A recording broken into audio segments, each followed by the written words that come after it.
XXII, the individual and the world. 1. Mind as purely individual. We have been concerned with the influences which have effected a division between work and leisure, knowing and doing, man and nature. These influences have resulted in splitting up the subject matter of education into separate studies. They have also found formulation in various philosophies which have opposed to each other body and mind, theoretical knowledge and practice, physical mechanism and ideal purpose.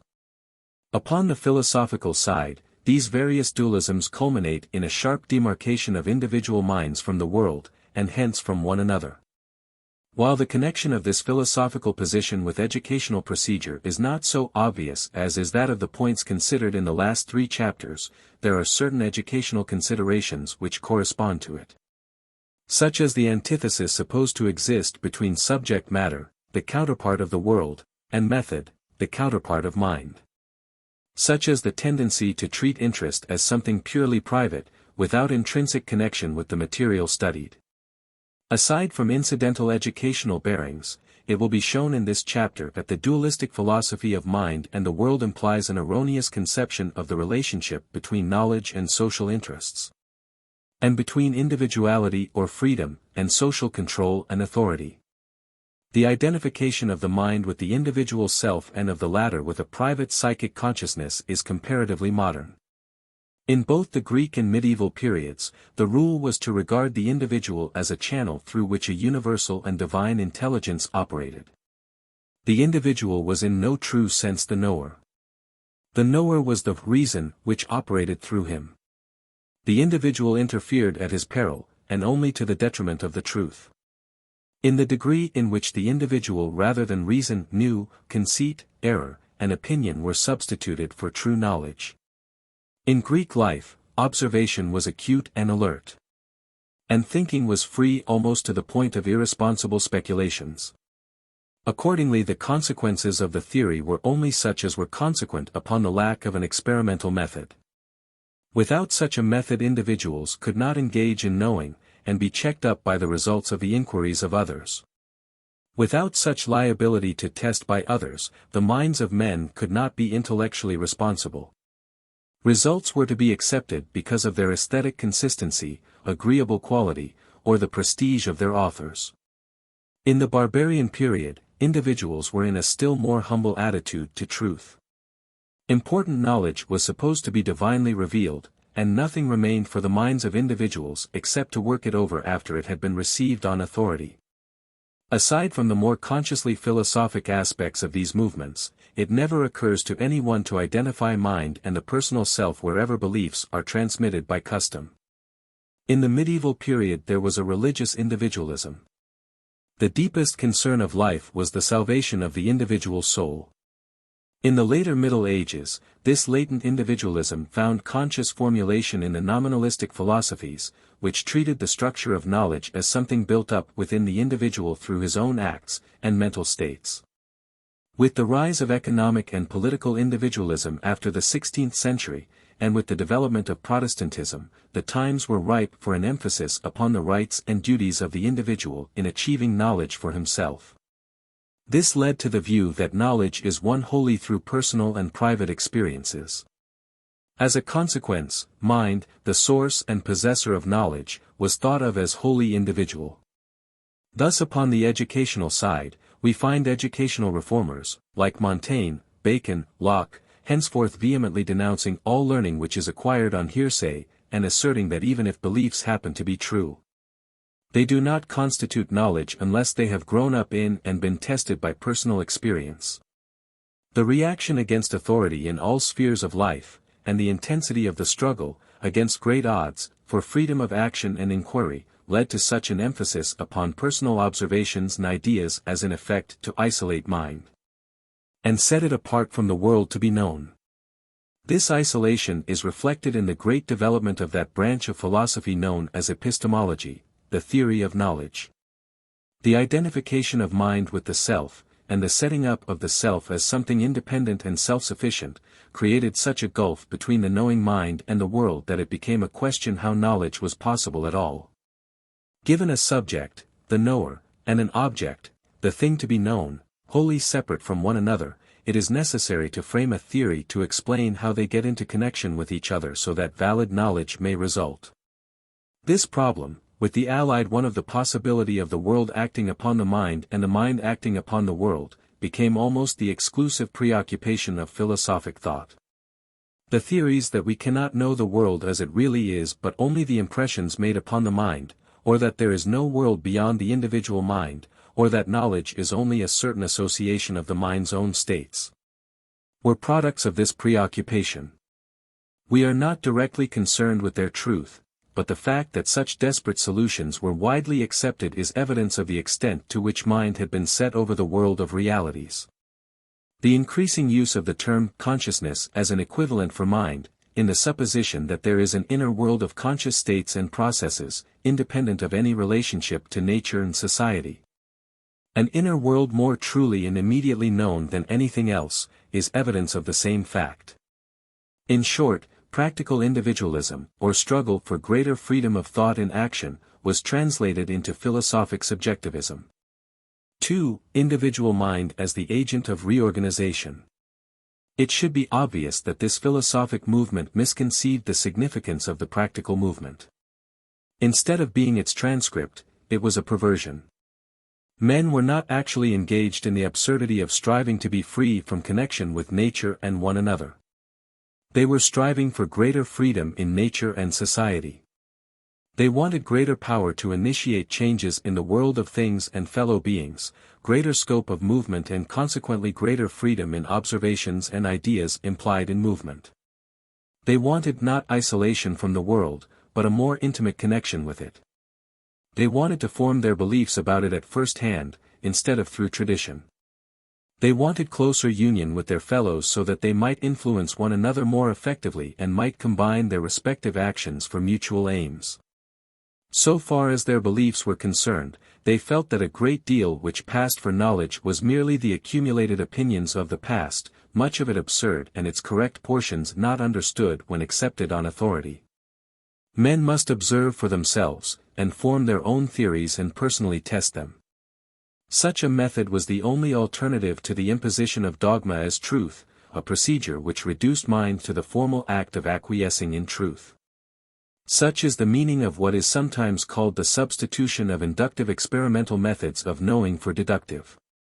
In some sense, men had always used an inductive method in dealing with their immediate practical concerns. Architecture, agriculture, manufacture, etc., had to be based upon observation of the activities of natural objects, and ideas about such affairs had to be checked, to some extent, by results. But even in such things there was an undue reliance upon mere custom, followed blindly rather than understandingly. And this observational experimental method was restricted to these practical matters, and a sharp distinction maintained between practice and theoretical knowledge or truth. See XXIX. The rise of free cities, the development of travel, exploration, and commerce, the evolution of new methods of producing commodities and doing business, threw men definitely upon their own resources. The reformers of science like Galileo, Descartes, and their successors, carried analogous methods into ascertaining the facts about nature. An interest in discovery took the place of an interest in systematizing and proving received beliefs. A just philosophic interpretation of these movements would, indeed, have emphasized the rights and responsibilities of the individual in gaining knowledge and personally testing beliefs, no matter by what authorities they were vouched for. But it would not have isolated the individual from the world, and consequently isolated individuals, in theory, from one another. It would have perceived that such disconnection, such rupture of continuity, denied and advanced the possibility of success in their endeavors. As matter of fact, every individual has grown up, and always must grow up, in a social medium. His responses grow intelligent, or gain meaning, simply because he lives and acts in a medium of accepted meanings and values. See ante, page 36. Through social intercourse, through sharing in the activities embodying beliefs, he gradually acquires a mind of his own. The conception of mind as a purely isolated possession of the self is at the very antipodes of the truth. The self achieves mind in the degree in which knowledge of things is incarnate in the life about him, the self is not a separate mind building up knowledge anew on its own account. Yet there is a valid distinction between knowledge which is objective and impersonal, and thinking which is subjective and personal. In one sense, knowledge is that which we take for granted. It is that which is settled, disposed of, established, under control. What we fully know, we do not need to think about. In common phrase, it is certain, assured. And this does not mean a mere feeling of certainty. It denotes not a sentiment, but a practical attitude, a readiness to act without reserve or quibble. Of course we may be mistaken. What is taken for knowledge, for fact and truth, at a given time may not be such. But everything which is assumed without question, which is taken for granted in our intercourse with one another and nature is what, at the given time, is called knowledge. Thinking on the contrary, starts, as we have seen, from doubt or uncertainty. It marks an inquiring, hunting, searching attitude, instead of one of mastery and possession. Through its critical process true knowledge is revised and extended, and our convictions as to the state of things reorganized.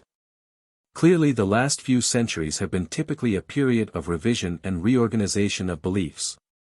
Men did not really throw away all transmitted beliefs concerning the realities of existence, and start afresh upon the basis of their private, exclusive sensations and ideas. They could not have done so if they had wished to, and if it had been possible general imbecility would have been the only outcome. Men set out from what had passed as knowledge, and critically investigated the grounds upon which it rested. They noted exceptions, they used new mechanical appliances to bring to light data inconsistent with what had been believed, they used their imaginations to conceive a world different from that in which their forefathers had put their trust. The work was a piecemeal, a retail, business. One problem was tackled at a time. The net results of all the revisions amounted, however, to a revolution of prior conceptions of the world. What occurred was a reorganization of prior intellectual habitudes, infinitely more efficient than a cutting loose from all connections would have been. This state of affairs suggests a definition of the role of the individual, or the self, in knowledge, namely, the redirection, or reconstruction of accepted beliefs. Every new idea, every conception of things differing from that authorized by current belief, must have its origin in an individual. New ideas are doubtless always sprouting, but a society governed by custom does not encourage their development.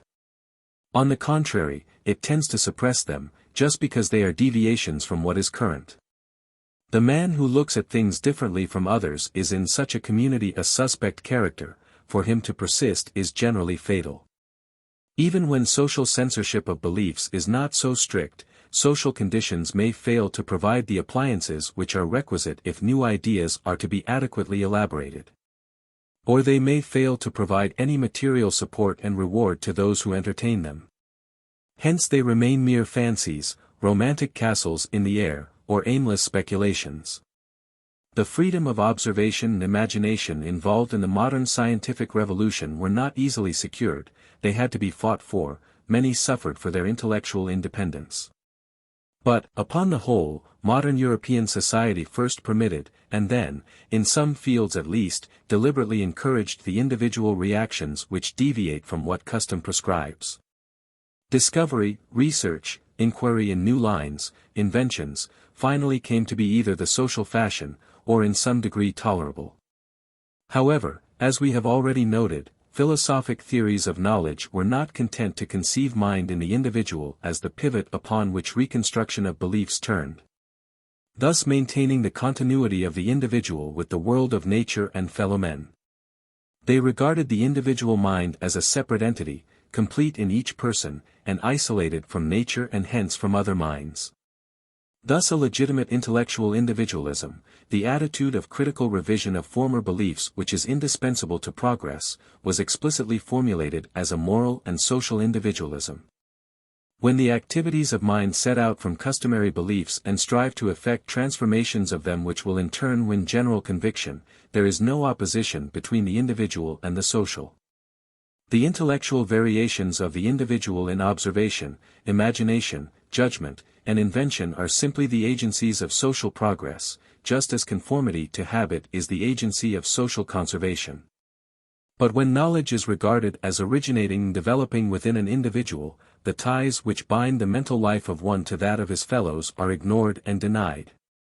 When the social quality of individualized mental operations is denied, it becomes a problem to find connections which will unite an individual with his fellows. Moral individualism is set up by the conscious separation of different centers of life. It has its roots in the notion that the consciousness of each person is wholly private, a self-enclosed continent, intrinsically independent of the ideas, wishes, purposes of everybody else. But when men act, they act in a common and public world. This is the problem to which the theory of isolated and independent conscious minds gave rise, given feelings, ideas, desires, which have nothing to do with one another. How can actions proceeding from them be controlled in a social or public interest?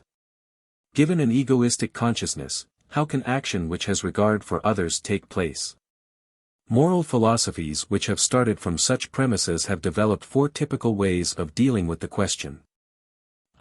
One method represents the survival of the older authoritative position, with such concessions and compromises as the progress of events has made absolutely inevitable.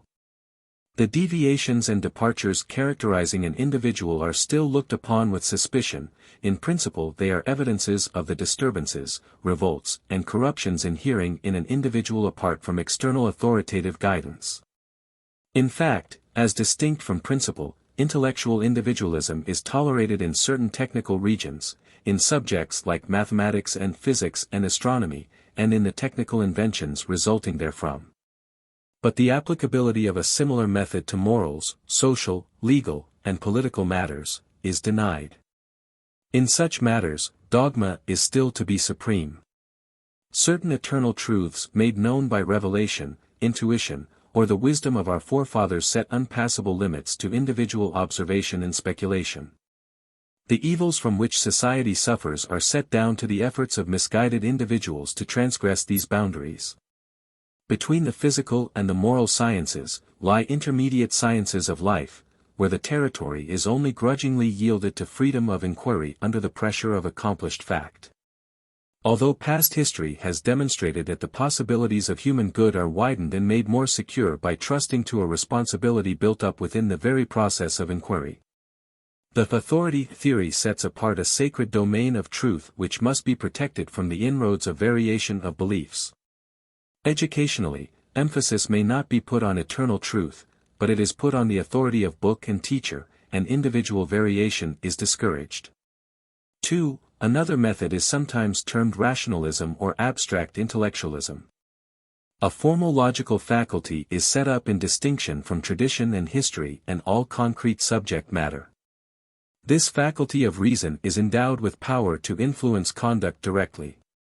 Since it deals wholly with general and impersonal forms, when different persons act in accord with logical findings, their activities will be externally consistent. There is no doubt of the services rendered by this philosophy. It was a powerful factor in the negative and dissolving criticism of doctrines having nothing but tradition and class interest behind them. It accustomed men to freedom of discussion and to the notion that beliefs had to be submitted to criteria of reasonableness. It undermined the power of prejudice, superstition, and brute force, by habituating men to reliance upon argument, discussion, and persuasion. It made for clarity and order of exposition. But its influence was greater in destruction of old falsities than in the construction of new ties and associations among men. Its formal and empty nature, due to conceiving reason as something complete in itself apart from subject matter, its hostile attitude toward historical institutions, its disregard of the influence of habit, instinct, and emotion, as operative factors in life, left it impotent in the suggestion of specific aims and methods.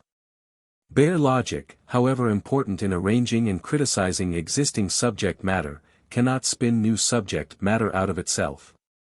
In education, the correlative is trust in general ready-made rules and principles to secure agreement, irrespective of seeing to it that the pupils' ideas really agree with one another. 3. While this rationalistic philosophy was developing in France, English thought appealed to the intelligent self-interest of individuals in order to secure outer unity in the acts which issued from isolated streams of consciousness. Legal arrangements, especially penal administration, and governmental regulations, were to be such as to prevent the acts which proceeded from regard for one's own private sensations from interfering with the feelings of others. Education was to instill in individuals a sense that non-interference with others and some degree of positive regard for their welfare were necessary for security in the pursuit of one's own happiness. Chief emphasis was put, however, upon trade as a means of bringing the conduct of one into harmony with that of others. In commerce, each aims at the satisfaction of his own wants, but can gain his own profit only by furnishing some commodity or service to another. Thus in aiming at the increase of his own private pleasurable states of consciousness, he contributes to the consciousness of others. Again, there is no doubt that this view expressed and furthered a heightened perception of the values of conscious life, and to a recognition that institutional arrangements are ultimately to be judged by the contributions which they make to intensifying and enlarging the scope of conscious experience. It also did much to rescue work, industry, and mechanical devices from the contempt in which they had been held in communities founded upon the control of a leisure class. In both ways, this philosophy promoted a wider and more democratic social concern. But it was tainted by the narrowness of its fundamental premise, the doctrine that every individual acts only from regard for his own pleasures and pains, and that so-called generous and sympathetic acts are only indirect ways of procuring and assuring one's own comfort. In other words, it made explicit the consequences inhering in any doctrine which makes mental life a self-enclosed thing, instead of an attempt to redirect and readapt common concerns. It made union among men a matter of calculation of externals. It lent itself to the contemptuous assertions of Carlyle that it was a doctrine of anarchy plus a constable, and recognized only a cash nexus among men. The educational equivalence of this doctrine in the uses made of pleasurable rewards and painful penalties are only too obvious. 4. Typical German philosophy followed another path. It started from what was essentially the rationalistic philosophy of Descartes and his French successors. But while French thought upon the whole developed the idea of reason in opposition to the religious conception of a divine mind residing in individuals, German thought, as in Hegel, made a synthesis of the two. Reason is absolute. Nature is incarnate reason. History is reason in its progressive unfolding in man. An individual becomes rational only as he absorbs into himself the content of rationality in nature and in social institutions. For an absolute reason is not, like the reason of rationalism, purely formal and empty. As absolute it must include all content within itself. Thus the real problem is not that of controlling individual freedom so that some measure of social order and concord may result, but of achieving individual freedom through developing individual convictions in accord with the universal law found in the organization of the state as objective reason. While this philosophy is usually termed absolute or objective idealism, it might better be termed, for educational purposes at least, institutional idealism. See ante, page 69. It idealized historical institutions by conceiving them as incarnations of an immanent absolute mind. There can be no doubt that this philosophy was a powerful influence in rescuing philosophy in the beginning of the 19th century from the isolated individualism into which it had fallen in France and England. It served also to make the organization of the state more constructively interested in matters of public concern. It left less to chance, less to mere individual logical conviction, less to the workings of private self-interest. It brought intelligence to bear upon the conduct of affairs. It accentuated the need of nationally organized education in the interests of the corporate state. It sanctioned and promoted freedom of inquiry in all technical details of natural and historical phenomena. But in all ultimate moral matters, it tended to reinstate the principle of authority.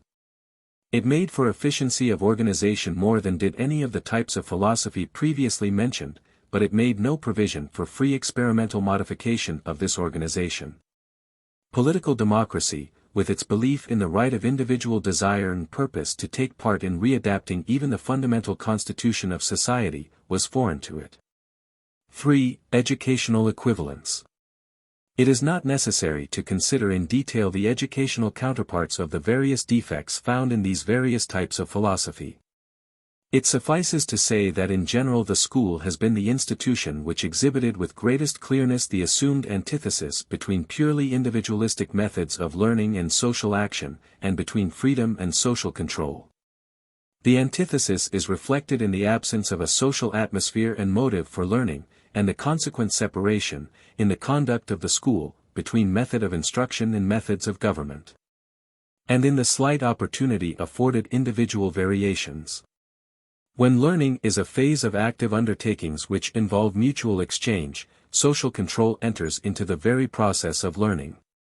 When the social factor is absent, learning becomes a carrying over of some presented material into a purely individual consciousness, and there is no inherent reason why it should give a more socialized direction to mental and emotional disposition.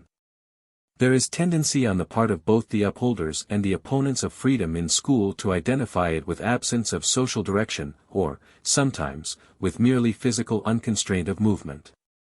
But the essence of the demand for freedom is the need of conditions which will enable an individual to make his own special contribution to a group interest, and to partake of its activities in such ways that social guidance shall be a matter of his own mental attitude, and not a mere authoritative dictation of his acts. Because what is often called discipline and government has to do with the external side of conduct alone, a similar meaning is attached, by reaction, to freedom. But when it is perceived what each idea signifies the quality of mind expressed in action, the supposed opposition between them falls away. Freedom means essentially the part played by thinking, which is personal. In learning, it means intellectual initiative, independence in observation, judicious invention, foresight of consequences, and ingenuity of adaptation to them. But because these are the mental phase of behavior, the needed play of individuality, or freedom, cannot be separated from opportunity for free play of physical movements. Enforced physical quietude may be unfavorable to realization of a problem, to undertaking the observations needed to define it, and to performance of the experiments which test the idea suggested. Much has been said about the importance of self-activity in education, but the conception has too frequently been restricted to something merely internal, something excluding the free use of sensory and motor organs. Those who are at the stage of learning from symbols, or who are engaged in elaborating the implications of a problem or idea preliminary to more carefully thought-out activity, may need little perceptible overt activity.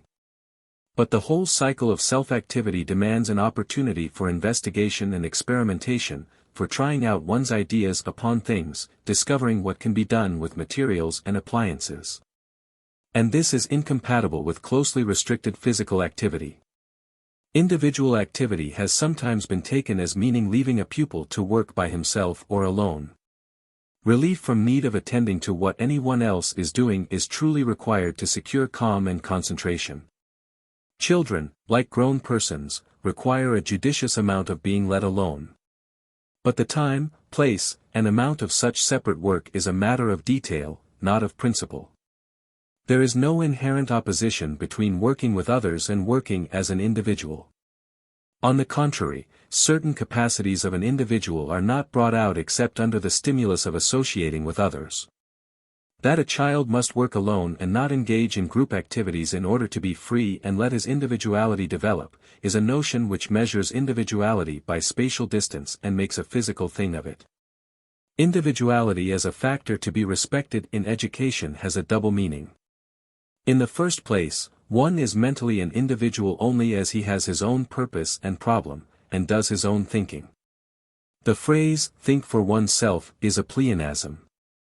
Unless one does it for oneself, it isn't thinking. Only by a pupil's own observations, reflections, framing and testing of suggestions can what he already knows be amplified and rectified. Thinking is as much an individual matter as is the digestion of food. In the second place, there are variations of point of view, of appeal of objects, and of mode of attack, from person to person. When these variations are suppressed in the alleged interests of uniformity, and an attempt is made to have a single mold of method of study and recitation, mental confusion and artificiality inevitably result.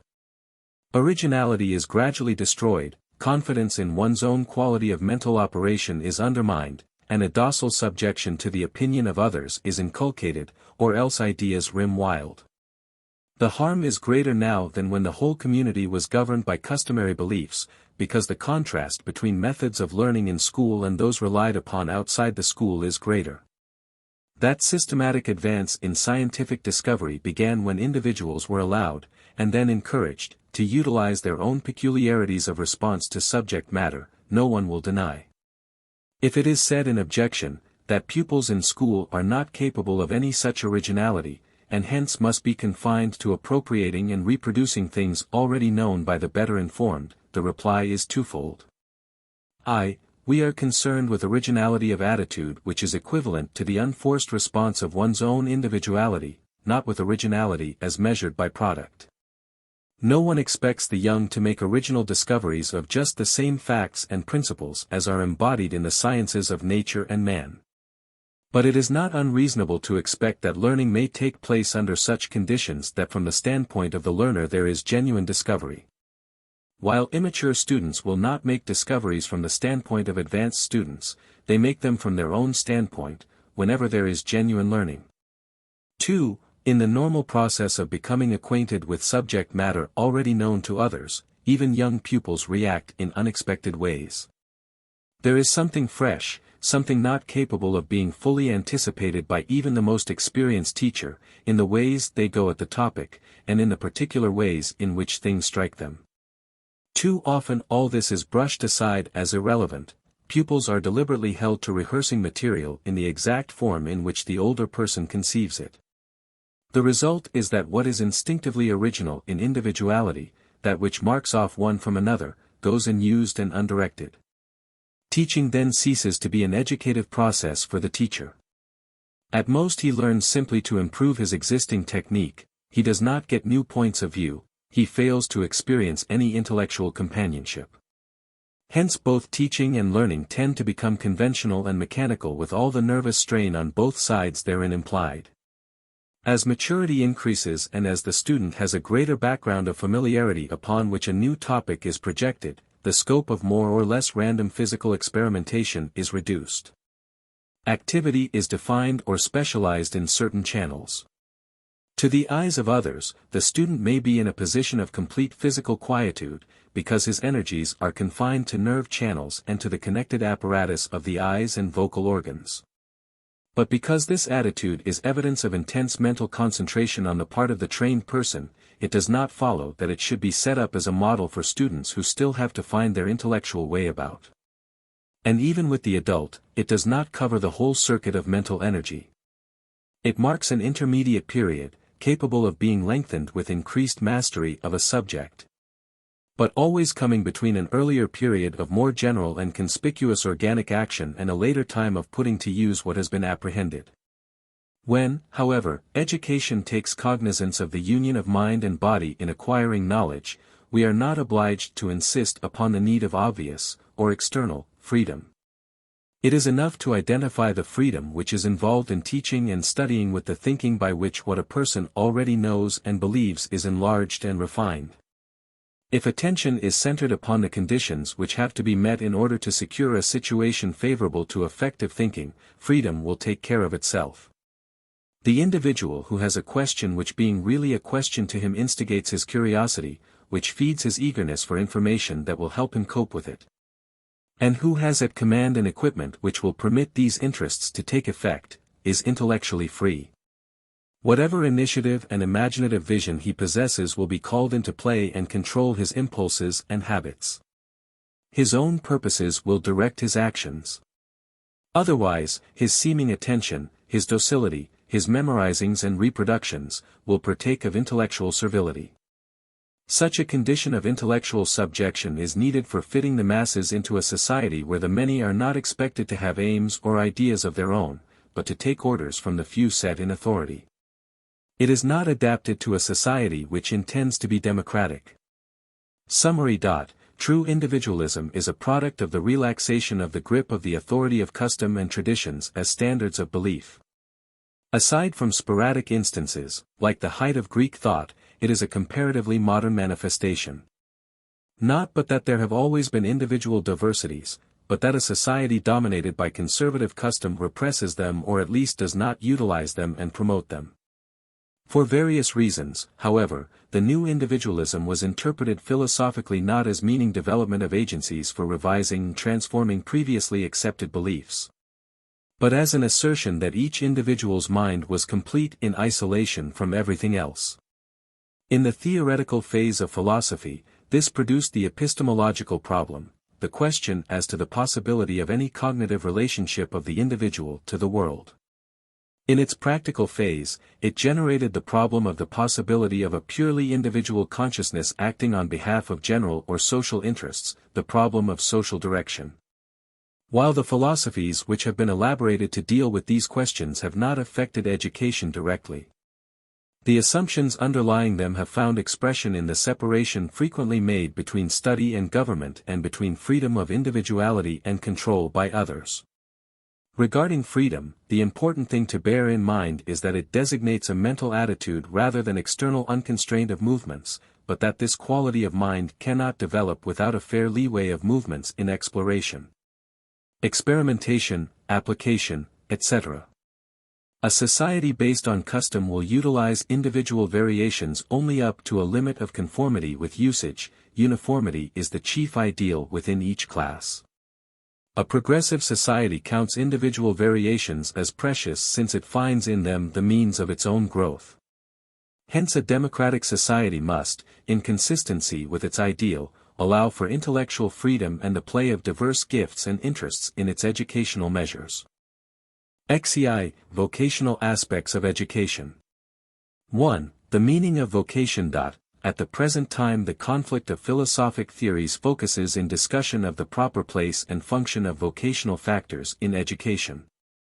The bald statement that significant differences in fundamental philosophical conceptions find their chief issue in connection with this point may arouse incredulity. There seems to be too great a gap between the remote and general terms in which philosophic ideas are formulated and the practical and concrete details of vocational education.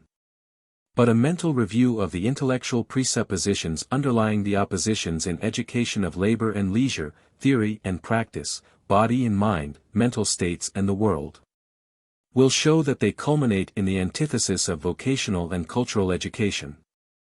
Traditionally, liberal culture has been linked to the notions of leisure, purely contemplative knowledge and a spiritual activity not involving the active use of bodily organs. Culture has also tended, latterly, to be associated with a purely private refinement, a cultivation of certain states and attitudes of consciousness, separate from either social direction or service. It has been an escape from the former, and a solace for the necessity of the latter. So deeply entangled are these philosophic dualisms with the whole subject of vocational education, that it is necessary to define the meaning of vocation with some fullness in order to avoid the impression that an education which centers about it is narrowly practical, if not merely pecuniary. A vocation means nothing but such a direction of life activities as renders them perceptibly significant to a person, because of the consequences they accomplish, and also useful to his associates. The opposite of a career is neither leisure or culture, but aimlessness, capriciousness, the absence of cumulative achievement in experience, on the personal side, and idle display, parasitic dependence upon the others, on the social side. Occupation is a concrete term for continuity.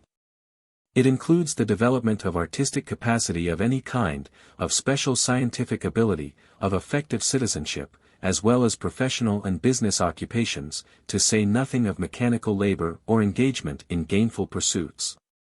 We must avoid not only limitation of conception of vocation to the occupations where immediately tangible commodities are produced, but also the notion that vocations are distributed in an exclusive way, one and only one to each person. Such restricted specialism is impossible. Nothing could be more absurd than to try to educate individuals with an eye to only one line of activity. In the first place, each individual has of necessity a variety of callings, in each of which he should be intelligently effective. And in the second place, any one occupation loses its meaning and becomes a routine keeping busy at something in the degree in which it is isolated from other interests.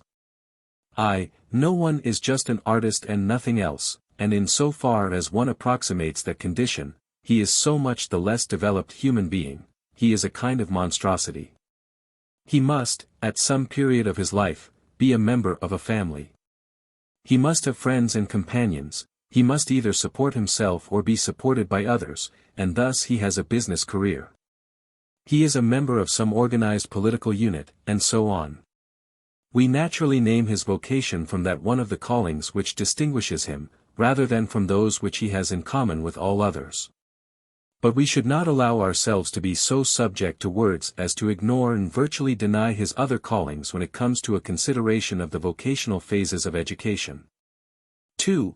As a man's vocation as artist is but the emphatically specialized phase of his diverse and variegated vocational activities, so his efficiency in it, in the humane sense of efficiency, is determined by its association with other callings.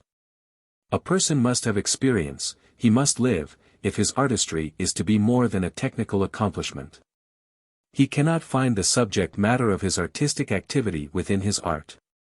This must be an expression of what he suffers and enjoys in other relationships, a thing which depends in turn upon the alertness and sympathy of his interests. What is true of an artist is true of any other special calling.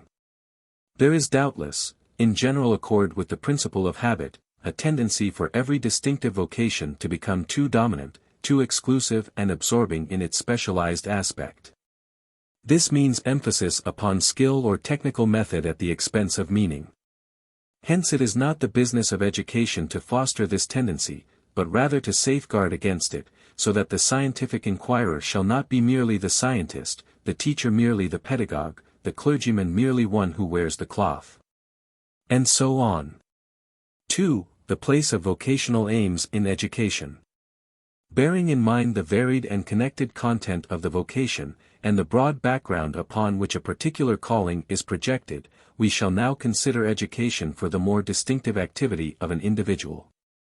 1. An occupation is the only thing which balances the distinctive capacity of an individual with his social service. To find out what one is fitted to do and to secure an opportunity to do it is the key to happiness. Nothing is more tragic than failure to discover one's true business in life, or to find that one has drifted or been forced by circumstance into an uncongenial calling. A right occupation means simply that the aptitudes of a person are in adequate play, working with the minimum of friction and the maximum of satisfaction. With reference to other members of a community, this adequacy of action signifies, of course, that they are getting the best service the person can render. It is generally believed, for example, that slave labor was ultimately wasteful even from the purely economic point of view, that there was not sufficient stimulus to direct the energies of slaves, and that there was consequent wastage. Moreover, since slaves were confined to certain prescribed callings, much talent must have remained unavailable to the community, and hence there was a dead loss. Slavery only illustrates on an obvious scale what happens in some degree whenever an individual does not find himself in his work. And he cannot completely find himself when vocations are looked upon with contempt, and a conventional ideal of a culture which is essentially the same for all is maintained. Plato, p. 102, laid down the fundamental principle of a philosophy of education when he asserted that it was the business of education to discover what each person is good for, and to train him to mastery of that mode of excellence. Because such development would also secure the fulfillment of social needs in the most harmonious way. His error was not in his qualitative principle, but in his limited conception of the scope of vocations socially needed. A limitation of vision which reacted to obscure his perception of the infinite variety of capacities found in different individuals.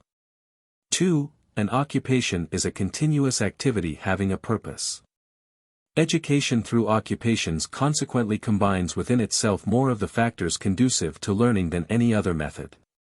It calls instincts and habits into play, it is a foe to passive receptivity. It has an end in view. Results are to be accomplished. Hence it appeals to thought, it demands that an idea of an end be steadily maintained, so that activity cannot be either routine or capricious. Since the movement of activity must be progressive, leading from one stage to another, observation and ingenuity are required at each stage to overcome obstacles and to discover and read apt means of execution. In short, an occupation, pursued under conditions where the realization of the activity rather than merely the external product is the aim, fulfills the requirements which were laid down earlier in connection with the discussion of aims, interest, and thinking. See chapters 8, x. 12. A calling is also of necessity an organizing principle for information and ideas, for knowledge and intellectual growth.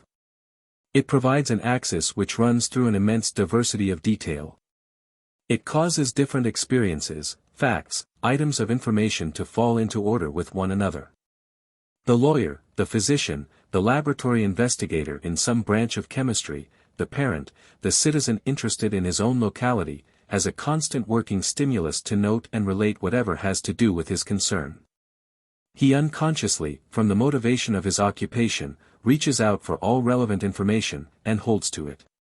The vocation acts as both magnet to attract and as glue to hold.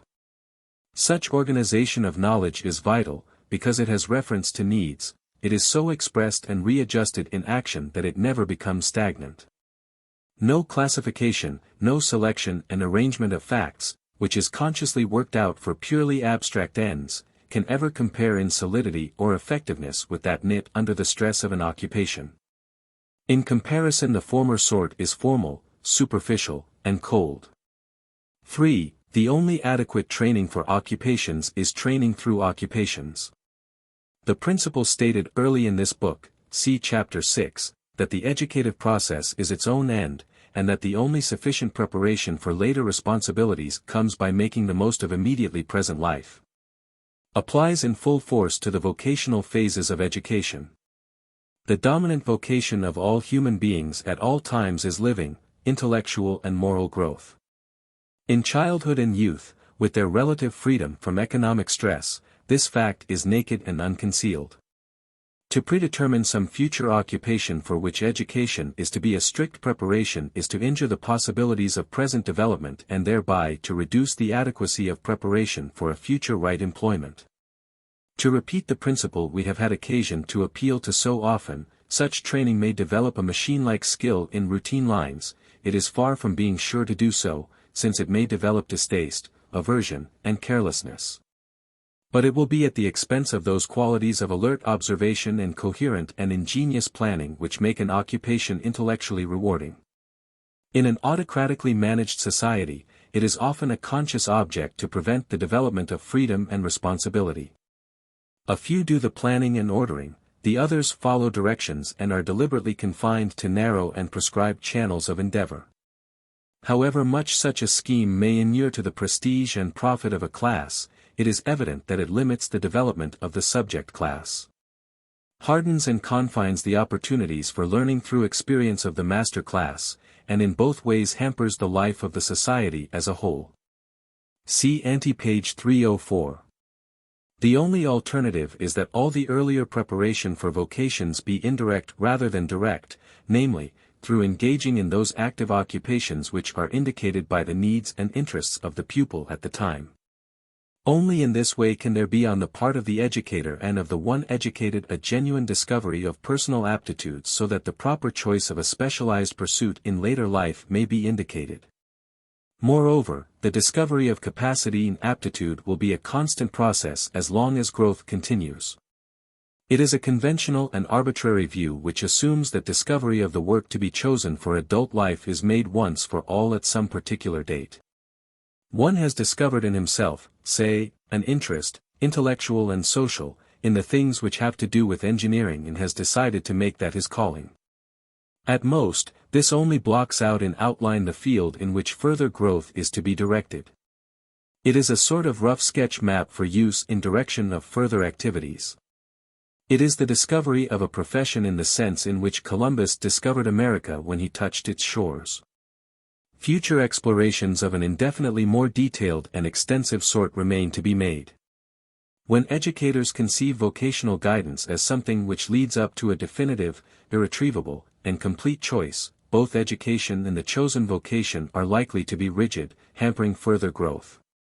In so far, the calling chosen will be such as to leave the person concerned in a permanently subordinate position, executing the intelligence of others who have a calling which permits more flexible play and readjustment. And while ordinary usages of language may not justify terming a flexible attitude of readjustment a choice of a new and further calling, it is such in effect. If even adults have to be on the lookout to see that their calling does not shut down on them and fossilize them. Educators must certainly be careful that the vocational preparation of youth is such as to engage them in a continuous reorganization of aims and methods. 3. Present opportunities and dangers. In the past, education has been much more vocational in fact than in name. The education of the masses was distinctly utilitarian. It was called apprenticeship rather than education, or else just learning from experience. The schools devoted themselves to the 3 R's in the degree in which ability to go through the forms of reading, writing, and figuring were common elements in all kinds of labor. Taking part in some special line of work, under the direction of others, was the out-of-school phase of this education. The two supplemented each other. The school work in its narrow and formal character was as much a part of apprenticeship to a calling as that explicitly so termed. 2. To a considerable extent, the education of the dominant classes was essentially vocational, it only happened that their pursuits of ruling and of enjoying were not called professions. For only those things were named vocations or employments which involved manual labor, laboring for a reward in keep, or its commuted money equivalent, or the rendering of personal services to specific persons. For a long time, for example, the profession of the surgeon and physician ranked almost with that of the valet or barber, partly because it had so much to do with the body, and partly because it involved rendering direct service for pay to some definite person. But if we go behind words, the business of directing social concerns, whether politically or economically, whether in war or peace, is as much a calling as anything else. And where education has not been completely under the thumb of tradition, higher schools in the past have been upon the whole calculated to give preparation for this business. Moreover, display, the adornment of person, the kind of social companionship and entertainment which give prestige, and the spending of money, have been made into definite callings. Unconsciously to themselves the higher institutions of learning have been made to contribute to preparation for these employments. Even at present, what is called higher education is for a certain class, much smaller than it once was, mainly preparation for engaging effectively in these pursuits. In other respects it is largely, especially in the most advanced work, training for the calling of teaching in special research. By a peculiar superstition, education which has to do chiefly with preparation for the pursuit of conspicuous idleness, for teaching, and for literary callings, and for leadership, has been regarded as non-vocational and even as peculiarly cultural. The literary training which indirectly fits for authorship, whether of books, newspaper editorials, or magazine articles, is especially subject to this superstition. Many a teacher and author writes and argues in behalf of a cultural and humane education against the encroachments of a specialized practical education, without recognizing that his own education, which he calls liberal, has been mainly training for his own particular calling. He has simply got into the habit of regarding his own business as essentially cultural and of overlooking the cultural possibilities of other employments. At the bottom of these distinctions is undoubtedly the tradition which recognizes as employment only those pursuits where one is responsible for his work to a specific employer, rather than to the ultimate employer, the community. There are, however, obvious causes for the present conscious emphasis upon vocational education, for the disposition to make explicit and deliberate vocational implications previously tacit. In the first place, there is an increased esteem, in democratic communities, of whatever has to do with manual labor, commercial occupations, and the rendering of tangible services to society. In theory, men and women are now expected to do something in return for their support, intellectual and economic, by society. Labor is extolled, service is a much lauded moral ideal. While there is still much admiration and envy of those who can pursue lives of idle conspicuous display, better moral sentiment condemns such lives. Social responsibility for the use of time and personal capacity is more generally recognized than it used to be. 2. In the second place, those vocations which are specifically industrial have gained tremendously in importance in the last century and a half. Manufacturing and commerce are no longer domestic and local, and consequently more or less incidental, but are worldwide. They engage the best energies of an increasingly large number of persons. The manufacturer, banker, and captain of industry have practically displaced a hereditary landed gentry as the immediate directors of social affairs. The problem of social readjustment is openly industrial, having to do with the relations of capital and labor. The great increase in the social importance of conspicuous industrial processes has inevitably brought to the front questions having to do with the relationship of schooling to industrial life.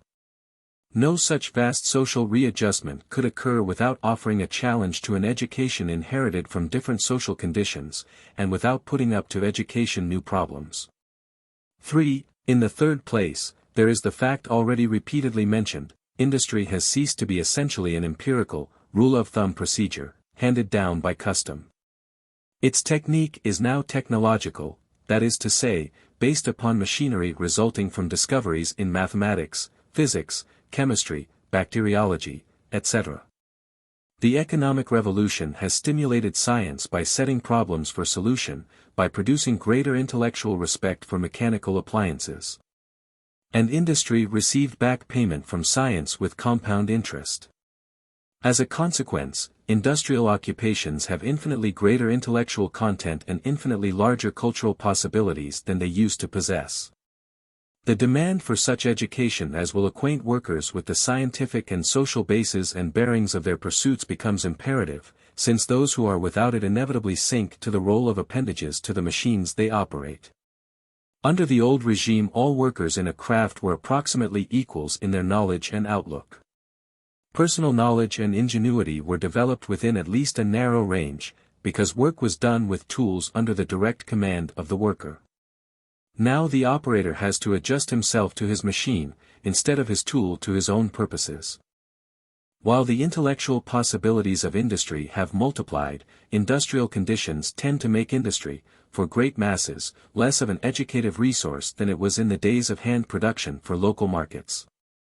The burden of realizing the intellectual possibilities inhering in work is thus thrown back on the school. 4. In the fourth place, the pursuit of knowledge has become, in science, more experimental, less dependent upon literary tradition, and less associated with dialectical methods of reasoning, and with symbols. As a result, the subject matter of industrial occupation presents not only more of the content of science than it used to, but greater opportunity for familiarity with the method by which knowledge is made. The ordinary worker in the factory is of course under too immediate economic pressure to have a chance to produce a knowledge like that of the worker in the laboratory. But in schools, association with machines and industrial processes may be had under conditions where the chief conscious concern of the students is insight. The separation of shop and laboratory, where these conditions are fulfilled, is largely conventional, the laboratory having the advantage of permitting the following up of any intellectual interest a problem may suggest. The shop the advantage of emphasizing the social bearings of the scientific principle, as well as, with many pupils, of stimulating a livelier interest. Finally, the advances which have been made in the psychology of learning in general and of childhood in particular fall into line with the increased importance of industry in life. For modern psychology emphasizes the radical importance of primitive unlearned instincts of exploring, experimentation, and trying on. It reveals that learning is not the work of something ready-made called mind, but that mind itself is an organization of original capacities into activities having significance. As we have already seen, p. 239, in older pupils' work is to educative development of raw native activities what play is for younger pupils. Moreover, the passage from play to work should be gradual, involving not a radical change of attitude but carrying into work the elements of play, plus continuous reorganization in behalf of greater control. The reader will remark that these 5 points practically resume the main contentions of the previous part of the work. Both practically and philosophically, the key to the present educational situation lies in a gradual reconstruction of school materials and methods so as to utilize various forms of occupation typifying social callings, and to bring out their intellectual and moral content. This reconstruction must relegate purely literary methods, including textbooks, and dialectical methods to the position of necessary auxiliary tools in the intelligent development of consecutive and cumulative activities. But our discussion has emphasized the fact that this educational reorganization cannot be accomplished by merely trying to give a technical preparation for industries and professions as they now operate. Much less by merely reproducing existing industrial conditions in the school. The problem is not that of marking the schools an adjunct to manufacture and commerce, but of utilizing the factors of industry to make school life more active, more full of immediate meaning, more connected with out-of-school experience. The problem is not easy of solution. There is a standing danger that education will perpetuate the older traditions for a select few, and effect its adjustment to the newer economic conditions more or less on the basis of acquiescence in the untransformed, unrationalized, and unsocialized phases of our defective industrial regime. Put in concrete terms, there is danger that vocational education will be interpreted in theory and practice as trade education, as a means of securing technical efficiency in specialized future pursuits. Education would then become an instrument of perpetuating unchanged the existing industrial order of society, instead of operating as a means of its transformation. The desired transformation is not difficult to define in a formal way. It signifies a society in which every person shall be occupied in something which makes the lives of others better worth living, and which accordingly makes the ties which bind persons together more perceptible, which breaks down the barriers of distance between them. It denotes a state of affairs in which the interest of each in his work is uncoerced and intelligent, based upon its congeniality to his own aptitudes. It goes without saying that we are far from such a social state. In a literal and quantitative sense, we may never arrive at it. But in principle, the quality of social changes already accomplished lies in this direction. There are more ample resources for its achievement now than ever there have been before. No insuperable obstacles, given the intelligent will for its realization, stand in the way. Success or failure in its realization depends more upon the adoption of educational methods calculated to effect the change than upon anything else. For the change is essentially a change in the quality of mental disposition, an educative change. This does not mean that we can change character and mind by direct instruction and exhortation, apart from a change in industrial and political conditions. Such a conception contradicts our basic idea that character and mind are attitudes of participative response in social affairs. But it does mean that we may produce in schools a projection in type of the society we should like to realize, and by forming minds in accord with it gradually modify the larger and more recalcitrant features of adult society. Sentimentally, it may seem harsh to say that the greatest evil of the present regime is not found in poverty and in the suffering which it entails, but in the fact that so many persons have callings which make no appeal to them, which are pursued simply for the money reward that accrues. For such callings constantly provoke one to aversion, ill will, and a desire to slight and evade. Neither men's hearts nor their minds are in their work. On the other hand, those who are not only much better off in worldly goods, but who are in excessive, if not monopolistic, control of the activities of the many are shut off from equality in generality of social intercourse. They are stimulated to pursuits of indulgence and display, they try to make up for the distance which separates them from others by the impression of force and superior possession and enjoyment which they can make upon others. It would be quite possible for a narrowly conceived scheme of vocational education to perpetuate this division in a hardened form. Taking its stand upon a dogma of social predestination, it would assume that some are to continue to be wage earners under economic conditions like the present, and would aim simply to give them what is termed a trade education, that is, greater technical efficiency. Technical proficiency is often sadly lacking, and is surely desirable on all accounts, not merely for the sake of the production of better goods at less cost, but for the greater happiness found in work. For no one cares for what one cannot half do. But there is a great difference between a proficiency limited to immediate work, and a competency extended to insight into its social bearings, between efficiency in carrying out the plans of others and in one forming one's own. At present, intellectual and emotional limitation characterizes both the employing and the employed class. While the latter often have no concern with their occupation beyond the money return it brings, the latter's outlook may be confined to profit and power. The latter interest generally involves much greater intellectual initiation and larger survey of conditions.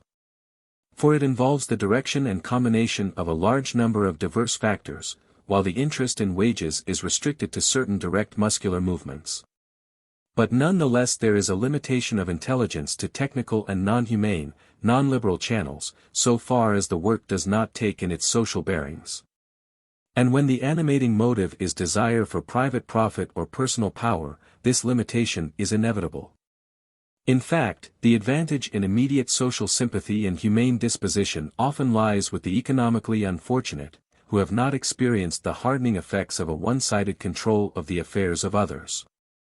Any scheme for vocational education which takes its point of departure from the industrial regime that now exists, is likely to assume and to perpetuate its divisions and weaknesses, and thus to become an instrument in accomplishing the feudal dogma of social predestination.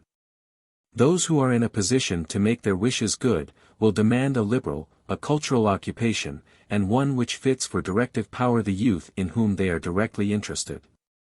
To split the system, and give to others, less fortunately situated, an education conceived mainly as specific trade preparation, is to treat the schools as an agency for transferring the older division of labor and leisure, culture and service, mind and body, directed and directive class, into a society nominally democratic. Such a vocational education inevitably discounts the scientific and historic human connections of the materials and processes dealt with. To include such things in narrow trade education would be to waste time. Concern for them would not be practical.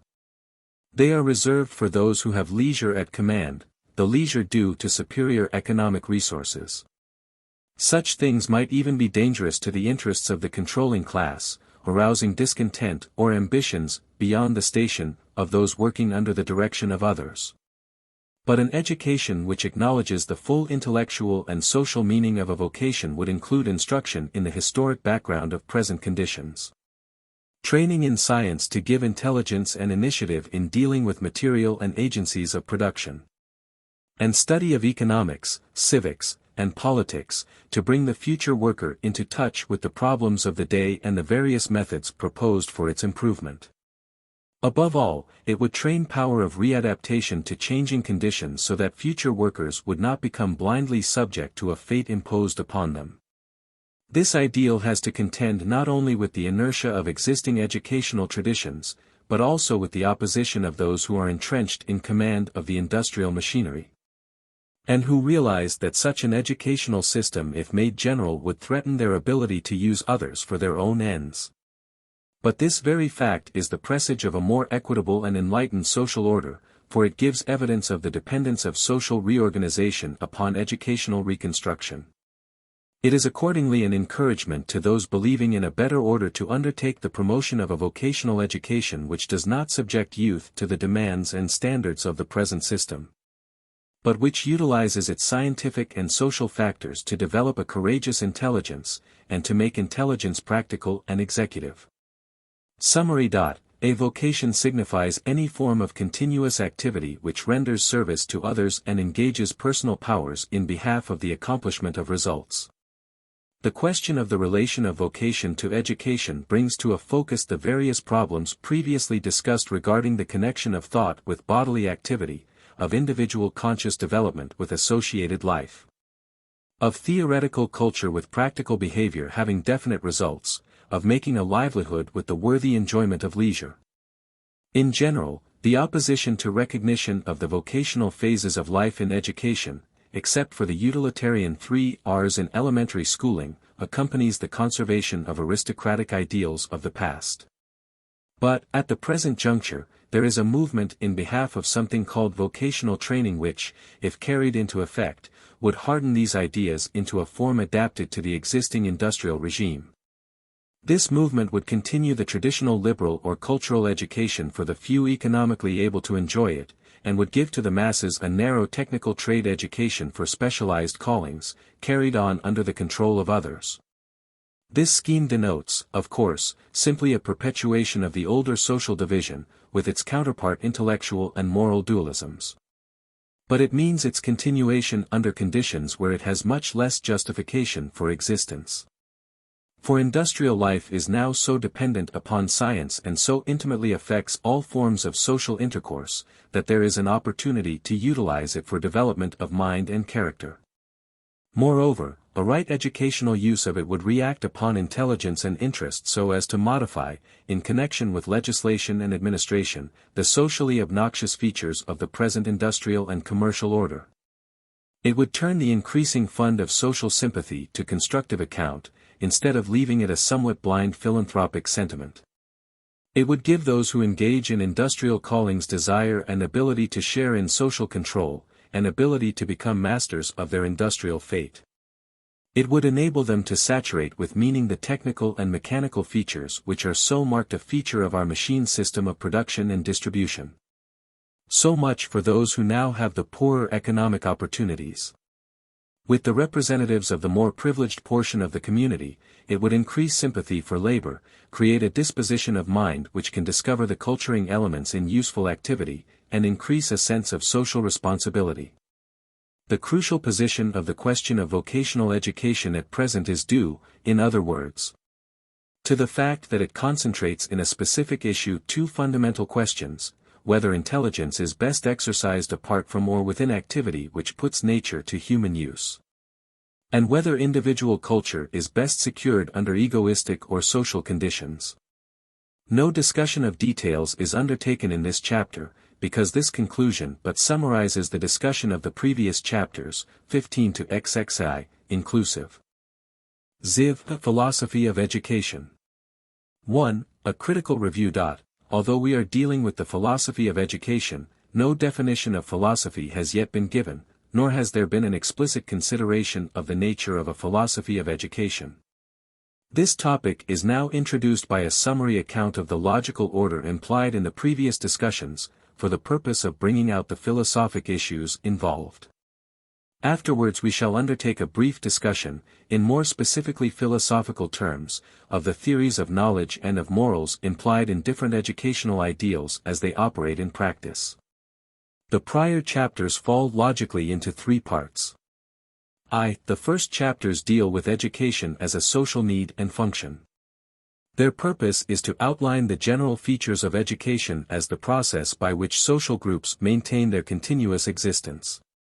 Education was shown to be a process of renewal of the meanings of experience through a process of transmission, partly incidental to the ordinary companionship or intercourse of adults and youth, partly deliberately instituted to effect social continuity.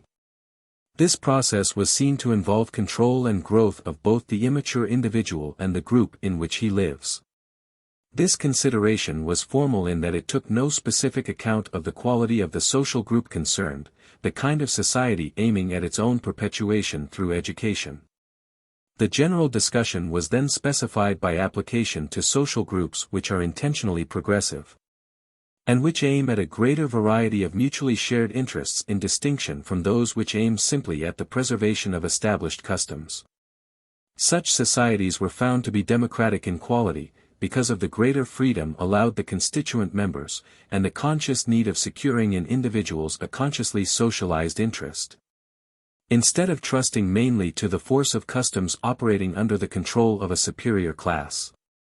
The sort of education appropriate to the development of a democratic community was then explicitly taken as the criterion of the further, more detailed analysis of education.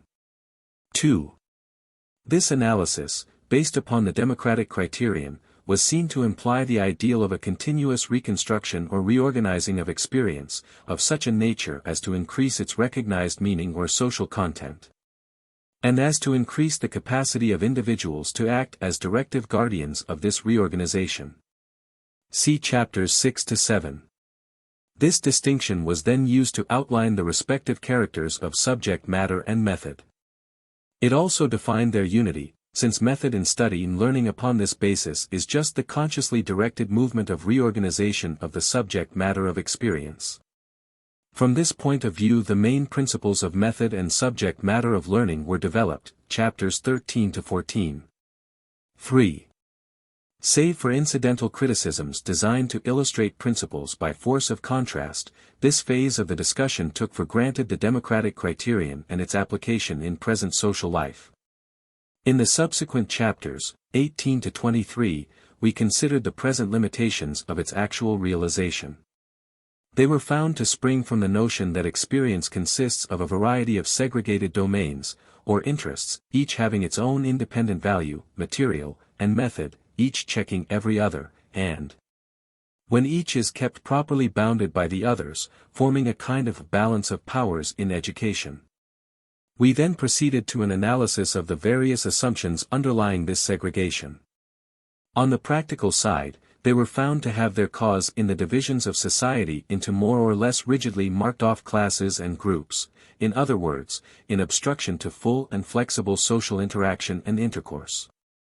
These social ruptures of continuity were seen to have their intellectual formulation in various dualisms or antitheses, such as that of labor and leisure, practical and intellectual activity, man and nature, individuality and association, culture and vocation. In this discussion, we found that these different issues have their counterparts in formulations which have been made in classic philosophic systems, and that they involve the chief problems of philosophy, such as mind, or spirit, and matter, body and mind, the mind and the world, the individual and his relationships to others, etc. Underlying these various separations we found the fundamental assumption to be an isolation of mind from activity involving physical conditions, bodily organs, material appliances, and natural objects. Consequently, there was indicated a philosophy which recognizes the origin, place, and function of mind in an activity which controls the environment. Thus we have completed the circuit and returned to the conceptions of the first portion of this book, such as the biological continuity of human impulses and instincts with natural energies, the dependence of the growth of mind upon participation in conjoint activities having a common purpose, the influence of the physical environment through the uses made of it in the social medium, the necessity of utilization of individual variations in desire and thinking for a progressively developing society, the essential unity of method and subject matter, the intrinsic continuity of ends and means, the recognition of mind as thinking which perceives and tests the meanings of behavior. These conceptions are consistent with the philosophy which sees intelligence to be the purposive reorganization, through action, of the material of experience.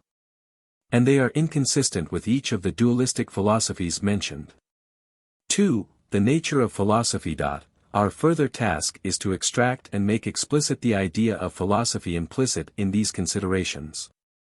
We have already virtually described, though not defined, philosophy in terms of the problems with which it deals, and we have pointed out that these problems originate in the conflicts and difficulties of social life. The problems are such things as the relations of mind and matter, body and soul, humanity and physical nature, the individual and the social, theory, or knowing, and practice, or doing. The philosophical systems which formulate these problems record the main lineaments and difficulties of contemporary social practice. They bring to explicit consciousness what men have come to think, in virtue of the quality of their current experience, about nature, themselves, and the reality they conceive to include or to govern both. As we might expect, then, philosophy has generally been defined in ways which imply a certain totality, generality, and ultimateness of both subject matter and method.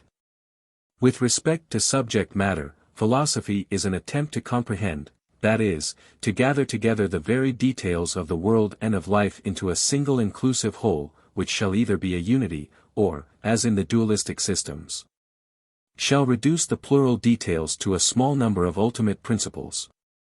On the side of the attitude of the philosopher and of those who accept his conclusions, there is the endeavor to attain as unified, consistent, and complete an outlook upon experience as is possible.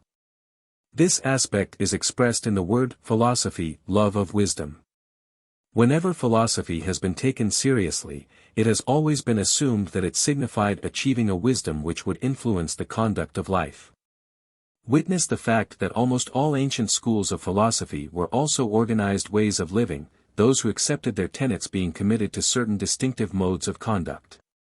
Witness the intimate connection of philosophy with the theology of the Roman Church in the Middle Ages, its frequent association with religious interests, and, at national crises, its association with political struggles.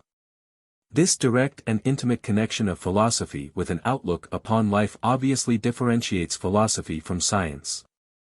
Particular facts and laws of science evidently influence conduct.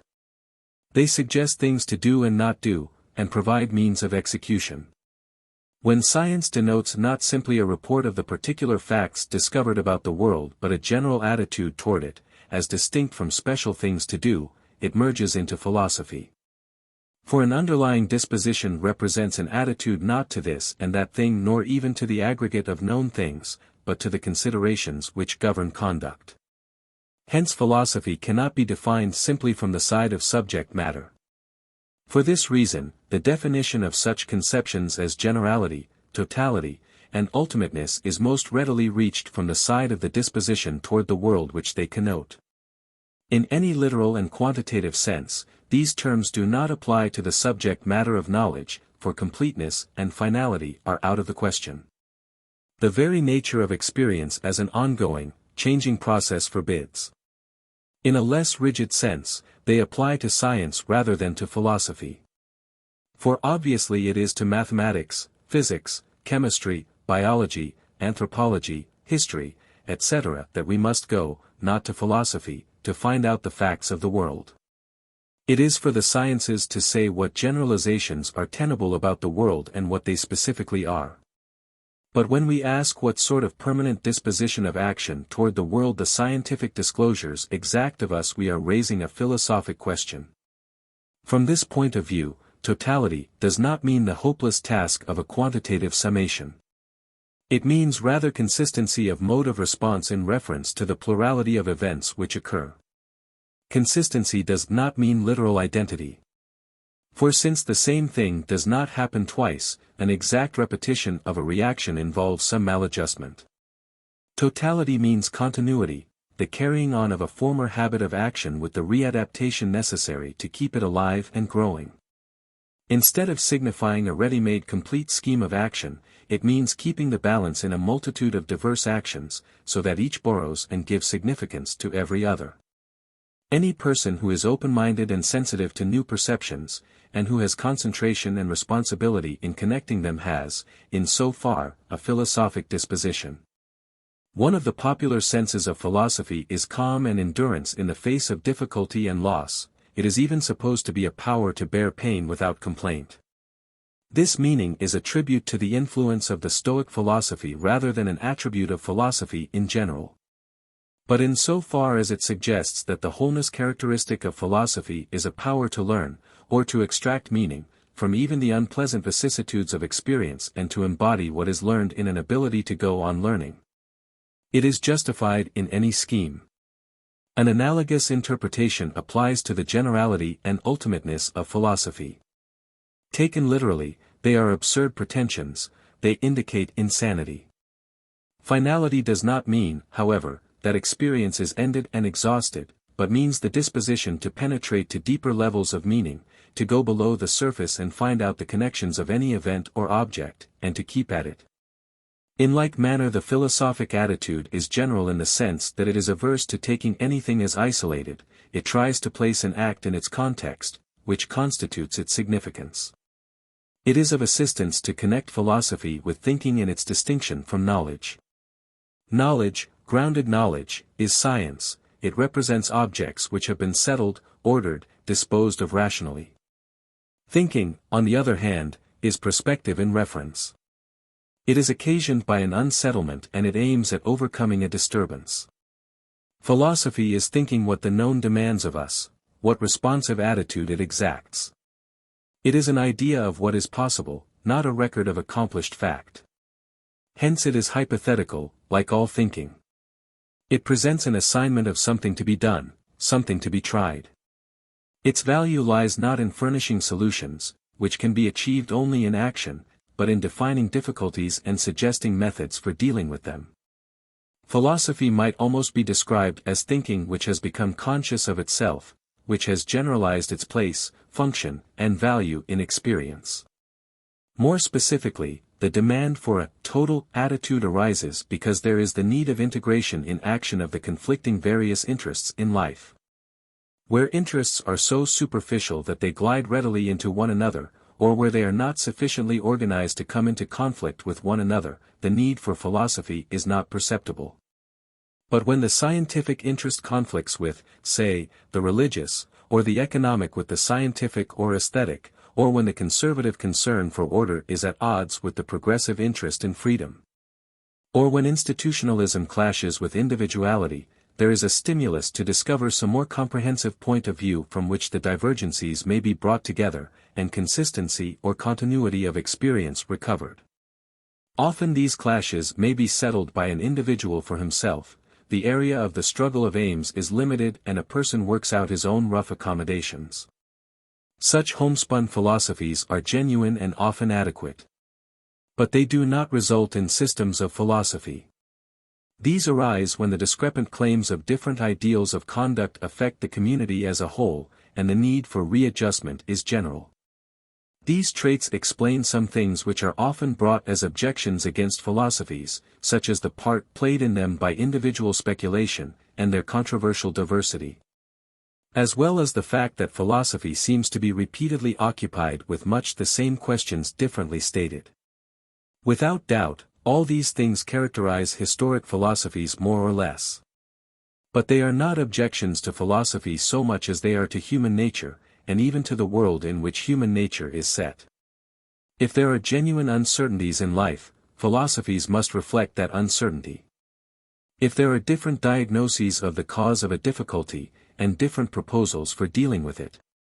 If, that is, the conflict of interests is more or less embodied in different sets of persons, there must be divergent competing philosophies. With respect to what has happened, sufficient evidence is all that is needed to bring agreement and certainty. The thing itself is sure. But with reference to what it is wise to do in a complicated situation, discussion is inevitable precisely because the thing itself is still indeterminate. One would not expect a ruling class living at ease to have the same philosophy of life as those who were having a hard struggle for existence. If the possessing and the dispossessed had the same fundamental disposition toward the world, it would argue either insincerity or lack of seriousness. A community devoted to industrial pursuits, active in business and commerce, is not likely to see the needs and possibilities of life in the same way as a country with high aesthetic culture and little enterprise in turning the energies of nature to mechanical account. A social group with a fairly continuous history will respond mentally to a crisis in a very different way from one which has felt the shock of abrupt breaks. Even if the same data were present, they would be evaluated differently. But the different sorts of experience attending different types of life prevent just the same data from presenting themselves, as well as lead to a different scheme of values. As for the similarity of problems, this is often more a matter of appearance than of fact, due to old discussions being translated into the terms of contemporary perplexities. But in certain fundamental respects the same predicaments of life recur from time to time with only such changes as are due to change of social context, including the growth of the sciences. The fact that philosophic problems arise because of widespread and widely felt difficulties in social practice is disguised because philosophers become a specialized class which uses a technical language. Unlike the vocabulary in which the direct difficulties are stated. But where a system becomes influential, its connection with a conflict of interests calling for some program of social adjustment may always be discovered. At this point, the intimate connection between philosophy and education appears. In fact, education offers a vantage ground from which to penetrate to the human, as distinct from the technical, significance of philosophic discussions. The student of philosophy, in itself, is always in danger of taking it as so much nimble or severe intellectual exercise, as something said by philosophers and concerning them alone. But when philosophic issues are approached from the side of the kind of mental disposition to which they correspond, or the differences in educational practice they make when acted upon, the life situations which they formulate can never be far from view. If a theory makes no difference in educational endeavor, it must be artificial. The educational point of view enables one to envisage the philosophic problems where they arise and thrive, where they are at home, and where acceptance or rejection makes a difference in practice. If we are willing to conceive education as the process of forming fundamental dispositions, intellectual and emotional, toward nature and fellow men, philosophy may even be defined as the general theory of education. Unless a philosophy is to remain symbolic, or verbal, or a sentimental indulgence for a few, or else mere arbitrary dogma, its auditing of past experience and its program of values must take effect in conduct. Public agitation, propaganda, legislative and administrative action are effective in producing the change of disposition which a philosophy indicates as desirable, but only in the degree in which they are educative, that is to say, in the degree in which they modify mental and moral attitudes. And at the best, such methods are compromised by the fact they are used with those whose habits are already largely set, while education of youth has a fairer and freer field of operation. On the other side, the business of schooling tends to become a routine empirical affair unless its aims and methods are animated by such a broad and sympathetic survey of its place in contemporary life as it is the business of philosophy to provide. Positive science always implies practically the ends which the community is concerned to achieve. Isolated from such ends, it is matter of indifference whether its disclosures are used to cure disease or to spread it, to increase the means of sustenance of life or to manufacture war material to wipe life out. If society is interested in one of these things rather than another, science shows the way of attainment. Philosophy thus has a double task, that of criticizing existing aims with respect to the existing state of science, pointing out values which have become obsolete with the command of new resources, showing what values are merely sentimental because there are no means for their realization, and also that of interpreting the results of specialized science in their bearing on future social endeavor. It is impossible that it should have any success in these tasks without educational equivalence as to what to do and what not to do. For philosophic theory has no Aladdin's lamp to summon into immediate existence the values which it intellectually constructs. In the mechanical arts, the sciences become methods of managing things so as to utilize their energies for recognized aims. By the educative arts philosophy may generate methods of utilizing the energies of human beings in accord with serious and thoughtful conceptions of life. Education is the laboratory in which philosophic distinctions become concrete and are tested. It is suggestive that European philosophy originated, among the Athenians, under the direct pressure of educational questions. The earlier history of philosophy, developed by the Greeks in Asia Minor and Italy, so far as its range of topics is concerned, is mainly a chapter in the history of science rather than of philosophy as that word is understood today. It had nature for its subject, and speculated as to how things are made and changed. Later the traveling teachers, known as the sophists, began to apply the results and the methods of the natural philosophers to human conduct. When the sophists, the first body of professional educators in Europe, instructed the youth in virtue, the political arts, and the management of city and household, philosophy began to deal with the relation of the individual to the universal, to some comprehensive class, or to some group. The relation of man and nature, of tradition and reflection, of knowledge and action. Can virtue, approved excellence in any line, be learned, they asked. What is learning? It has to do with knowledge. What, then, is knowledge? How is it achieved? Through the senses, or by apprenticeship in some form of doing, or by reason that has undergone a preliminary logical discipline. Since learning is coming to know, it involves a passage from ignorance to wisdom, from privation to fullness, from defect to perfection, from non-being to being, in the Greek way of putting it. How is such a transition possible? Is change, becoming, development really possible, and if so, how? And supposing such questions answered, what is the relation of instruction, of knowledge, to virtue? This last question led to opening the problem of the relation of reason to action, of theory to practice, since virtue clearly dwelt in action. Was not knowing, the activity of reason, the noblest attribute of man? And consequently was not purely intellectual activity itself the highest of all excellences, compared with which the virtues of neighborliness and the citizen's life were secondary? Or, on the other hand, was the vaunted intellectual knowledge more than empty and vain pretense, demoralizing to character and destructive of the social ties that bound men together in their community life? Was not the only true, because the only moral, life gained through obedient habituation to the customary practices of the community? And was not the new education an enemy to good citizenship, because it set up a rival standard to the established traditions of the community? In the course of 2 or 3 generations such questions were cut loose from their original practical bearing upon education and were discussed on their own account, that is, as matters of philosophy as an independent branch of inquiry.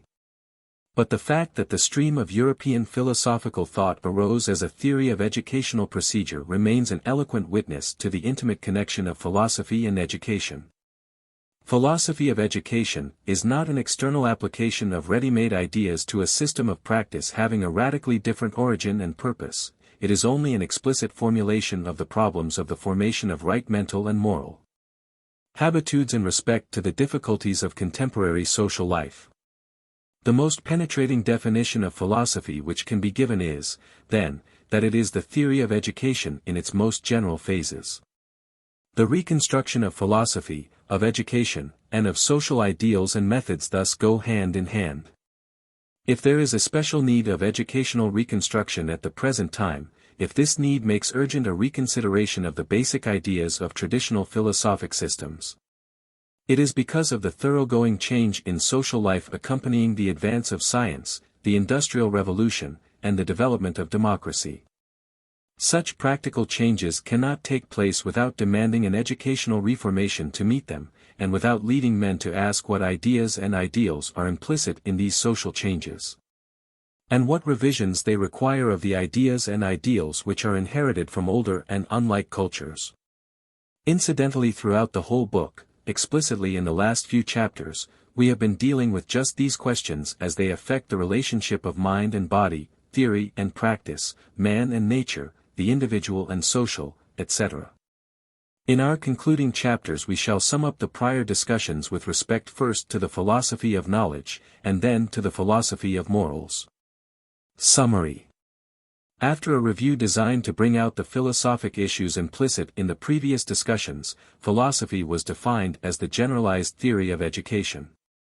Philosophy was stated to be a form of thinking, which, like all thinking, finds its origin in what is uncertain in the subject matter of experience, which aims to locate the nature of the perplexity and to frame hypotheses for its clearing up to be tested in action. Philosophic thinking has for its differentia the fact that the uncertainties with which it deals are found in widespread social conditions and aims, consisting in a conflict of organized interests and institutional claims. Since the only way of bringing about a harmonious readjustment of the opposed tendencies is through a modification of emotional and intellectual disposition, philosophy is at once an explicit formulation of the various interests of life and a propounding of points of view and methods through which a better balance of interests may be effected. Since education is the process through which the needed transformation may be accomplished and not remain a mere hypothesis as to what is desirable, we reach a justification of the statement that philosophy is the theory of education as a deliberately conducted practice. XXV Theories of Knowledge. 1. Continuity versus dualism. A number of theories of knowing have been criticized in the previous pages. In spite of their differences from one another, they all agree in one fundamental respect which contrasts with the theory which has been positively advanced. The latter assumes continuity. The former state or implies certain basic divisions, separations, or antitheses, technically called dualisms. The origin of these divisions we have found in the hard and fast walk which mark off social groups and classes within a group, like those between rich and poor, men and women, noble and baseborn, ruler and ruled. These barriers mean absence of fluent and free intercourse. This absence is equivalent to the setting up of different types of life experience, each with isolated subject matter, aim, and standard of values. Every such social condition must be formulated in a dualistic philosophy, if philosophy is to be a sincere account of experience. When it gets beyond dualism, as many philosophies do in form, it can only be by appeal to something higher than anything found in experience, by a flight to some transcendental realm. And in denying duality in name such theories restore it in fact, for they end in a division between things of this world as mere appearances and an inaccessible essence of reality. So far as these divisions persist and others are added to them, each leaves its mark upon the educational system, until the scheme of education, taken as a whole, is a deposit of various purposes and procedures. The outcome is that kind of check and balance of segregated factors and values which has been described. See Chapter 18. The present discussion is simply a formulation, in the terminology of philosophy, of various antithetical conceptions involved in the theory of knowing. In the first place, there is the opposition of empirical and higher rational knowing. The first is connected with everyday affairs, serves the purposes of the ordinary individual who has no specialized intellectual pursuit, and brings his wants into some kind of working connection with the immediate environment. Such knowing is depreciated, if not despised, as purely utilitarian, lacking in cultural significance. Rational knowledge is supposed to be something which touches reality in ultimate, intellectual fashion. To be pursued for its own sake and properly to terminate in purely theoretical insight, not debased by application in behavior. Socially, the distinction corresponds to that of the intelligence used by the working classes and that used by a learned class remote from concern with the means of living. Philosophically, the difference turns about the distinction of the particular and universal. Experience is an aggregate of more or less isolated particulars, acquaintance with each of which must be separately made. Reason deals with universals, with general principles, with laws, which lie above the welter of concrete details. In the educational precipitate, the pupil is supposed to have to learn, on one hand, a lot of items of specific information, each standing by itself, and upon the other hand, to become familiar with a certain number of laws and general relationships. Geography, as often taught, illustrates the former, mathematics, beyond the rudiments of figuring, the latter. For all practical purposes, they represent two independent worlds. Another antithesis is suggested by the two senses of the word learning. On the one hand, learning is the sum total of what is known, as that is handed down by books and learned men. It is something external, an accumulation of cognitions, as one might store material commodities in a warehouse. Truth exists ready-made somewhere. Study is then the process by which an individual draws on what is in storage. On the other hand, learning means something which the individual does when he studies. It is an active, personally conducted affair. The dualism here is between knowledge as something external, or, as it is often called, objective, and knowing as something purely internal, subjective, psychical. There is, on one side, a body of truth, ready-made, and, on the other, a ready-made mind equipped with a faculty of knowing, if it only wills to exercise it, which it is often strangely loath to do. The separation, often touched upon, between subject matter and method is the educational equivalent of this dualism. Socially, the distinction has to do with the part of life which is dependent upon authority and that where individuals are free to advance. Another dualism is that of activity and passivity in knowing. Purely empirical and physical things are often supposed to be known by receiving impressions. Physical things somehow stamp themselves upon the mind or convey themselves into consciousness by means of the sense organs. Rational knowledge and knowledge of spiritual things is supposed, on the contrary, to spring from activity initiated within the mind, an activity carried on better if it is kept remote from all sullying touch of the senses and external objects.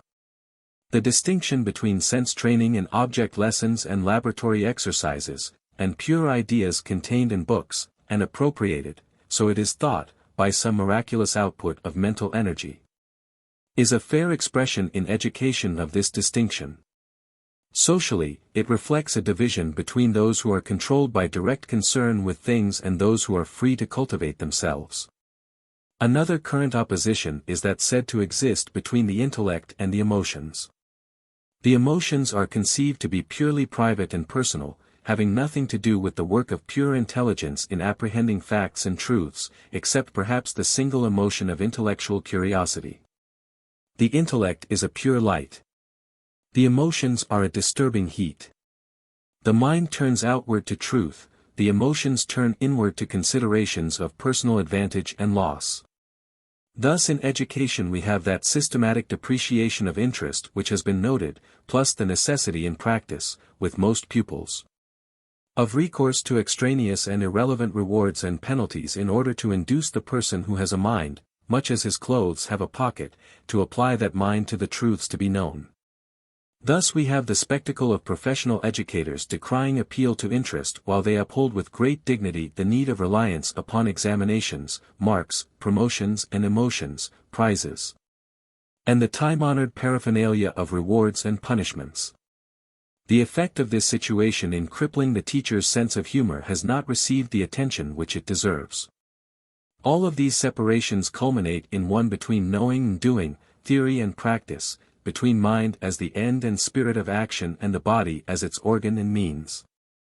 We shall not repeat what has been said about the source of this dualism in the division of society into a class laboring with their muscles for material sustenance and a class which, relieved from economic pressure, devotes itself to the arts of expression and social direction.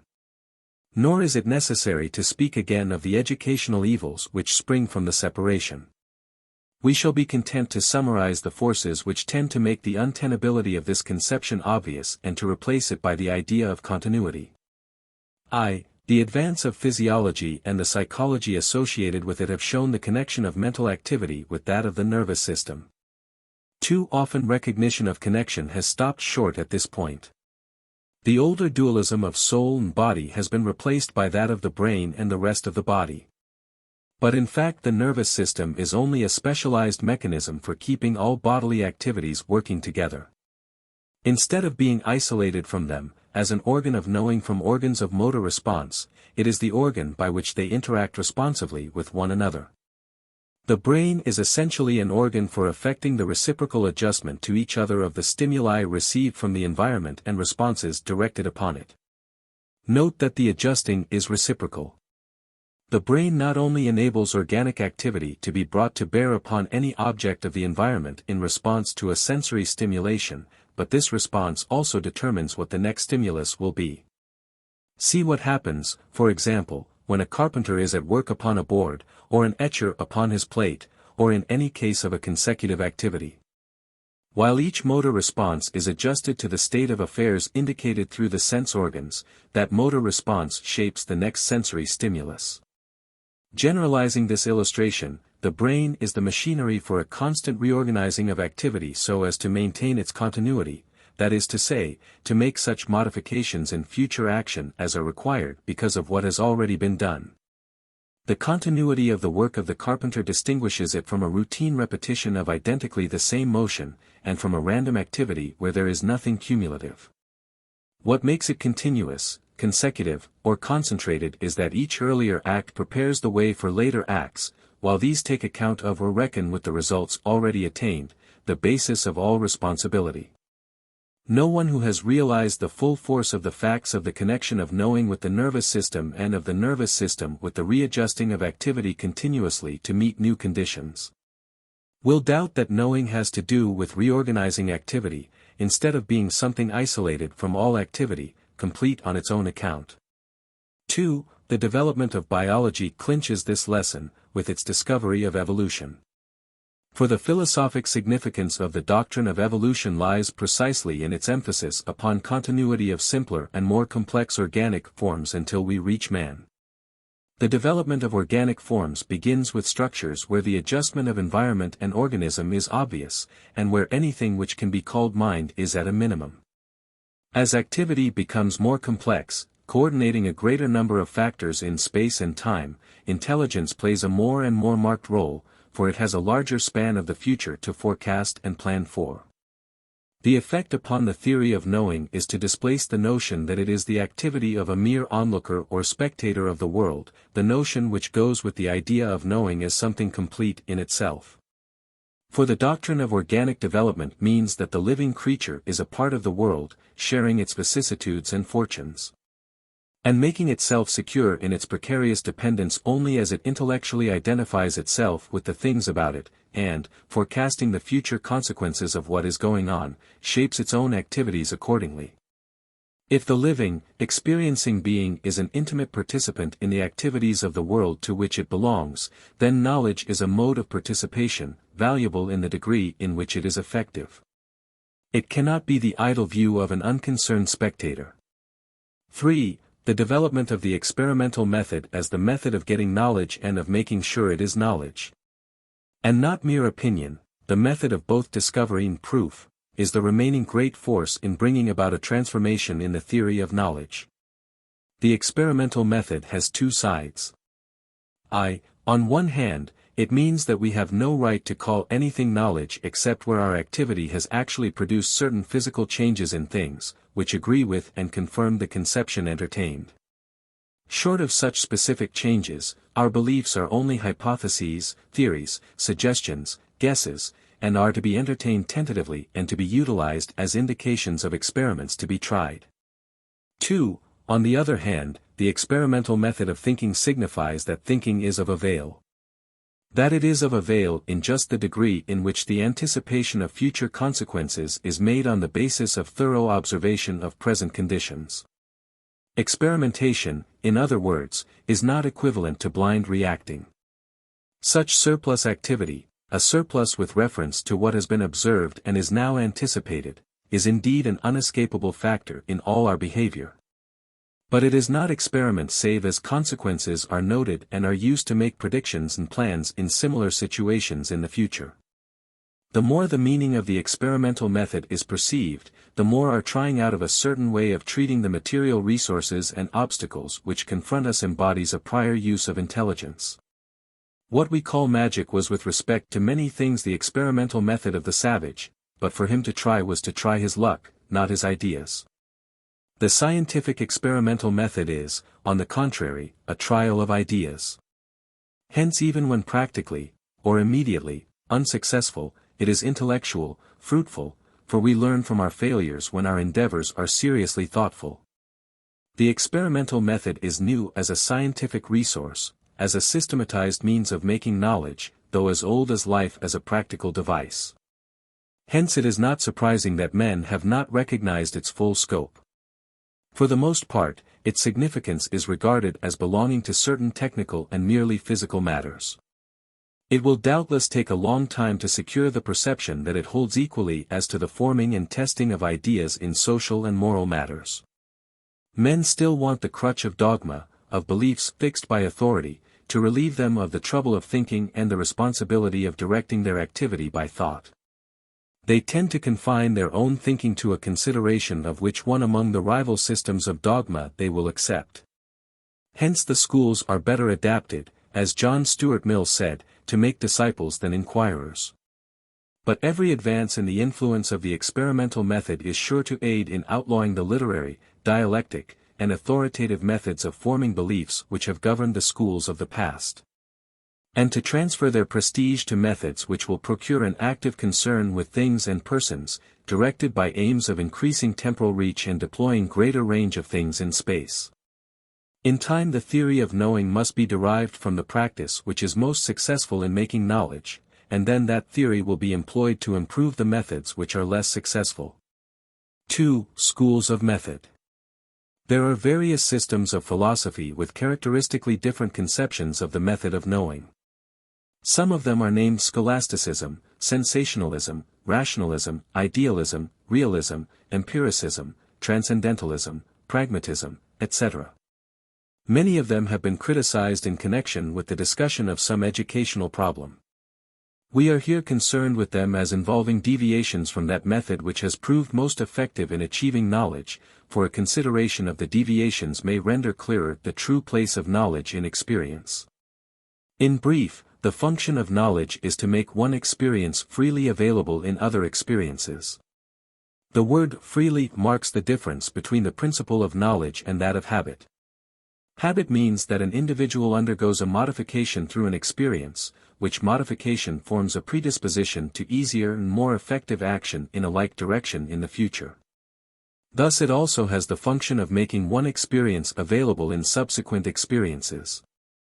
Within certain limits, it performs this function successfully. But habit, apart from knowledge, does not make allowance for change of conditions, for novelty. Provision of change is not part of its scope, for habit assumes the essential likeness of the new situation with the old. Consequently it often leads astray, or comes between a person and the successful performance of his task, just as the skill, based on habit alone, of the mechanic will desert him when something unexpected occurs in the running of the machine. But a man who understands the machine is the man who knows what he is about. He knows the conditions under which a given habit works, and is in a position to introduce the changes which will readapt it to new conditions. In other words, knowledge is a perception of those connections of an object which determine its applicability in a given situation. To take an extreme example. Savages react to a flaming comet as they are accustomed to react to other events which threaten the security of their life. Since they try to frighten wild animals or their enemies by shrieks, beating of gongs, brandishing of weapons, etc. They use the same methods to scare away the comet. To us, the method is plainly absurd, so absurd that we fail to note that savages are simply falling back upon habit in a way which exhibits its limitations. The only reason we do not act in some analogous fashion is because we do not take the comet as an isolated, disconnected event, but apprehend it in its connections with other events. We place it, as we say, in the astronomical system. We respond to its connections and not simply to the immediate occurrence. Thus our attitude to it is much freer. We may approach it, so to speak, from any one of the angles provided by its connections. We can bring into play, as we deem wise, any one of the habits appropriate to any one of the connected objects. Thus we get at a new event indirectly instead of immediately, by invention, ingenuity, resourcefulness. An ideally perfect knowledge would represent such a network of interconnections that any past experience would offer a point of advantage from which to get at the problem presented in a new experience. In fine, while a habit apart from knowledge supplies us with a single fixed method of attack, knowledge means that selection may be made from a much wider range of habits. Two aspects of this more general and freer availability of former experiences for subsequent ones may be distinguished. See ante, page 90. I.1. The more tangible, is increased power of control. What cannot be managed directly may be handled indirectly, or we can interpose barriers between us and undesirable consequences, or we may evade them if we cannot overcome them. Genuine knowledge has all the practical value attaching to efficient habits in any case. 2. But it also increases the meaning, the experienced significance, attaching to an experience. A situation to which we respond capriciously or by routine has only a minimum of conscious significance, we get nothing mentally from it. But wherever knowledge comes into play in determining a new experience there is mental reward. Even if we fail practically in getting the needed control we have the satisfaction of experiencing a meaning instead of merely reacting physically. While the content of knowledge is what has happened, what is taken as finished and hence settled and sure, the reference of knowledge is future or prospective. For knowledge furnishes the means of understanding or giving meaning to what is still going on and what is to be done. The knowledge of a physician is what he has found out by personal acquaintance and by study of what others have ascertained and recorded. But it is knowledge to him because it supplies the resources by which he interprets the unknown things which confront him, fills out the partial obvious facts with connected suggested phenomena, foresees their probable future, and makes plans accordingly. When knowledge is cut off from use in giving meaning to what is blind and baffling, it drops out of consciousness entirely or else becomes an object of aesthetic contemplation. There is much emotional satisfaction to be had from a survey of the symmetry and order of possessed knowledge, and the satisfaction is a legitimate one. But this contemplative attitude is aesthetic, not intellectual. It is the same sort of joy that comes from viewing a finished picture or a well-composed landscape. It would make no difference if the subject matter were totally different, provided it had the same harmonious organization. Indeed, it would make no difference if it were wholly invented, a play of fancy. Applicability to the world means not applicability to what is past and gone, that is out of the question by the nature of the case.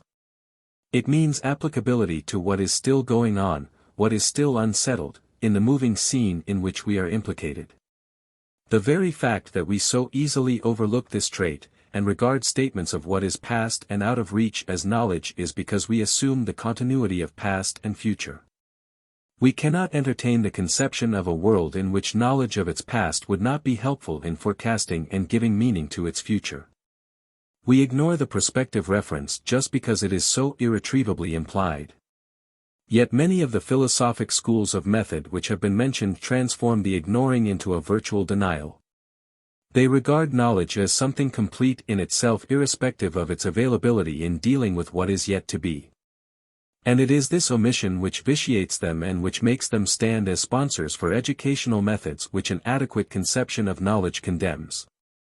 For one has only to call to mind what is sometimes treated in schools as acquisition of knowledge to realize how lacking it is in any fruitful connection with the ongoing experience of the students, how largely it seems to be believed that the mere appropriation of subject matter which happens to be stored in books constitutes knowledge.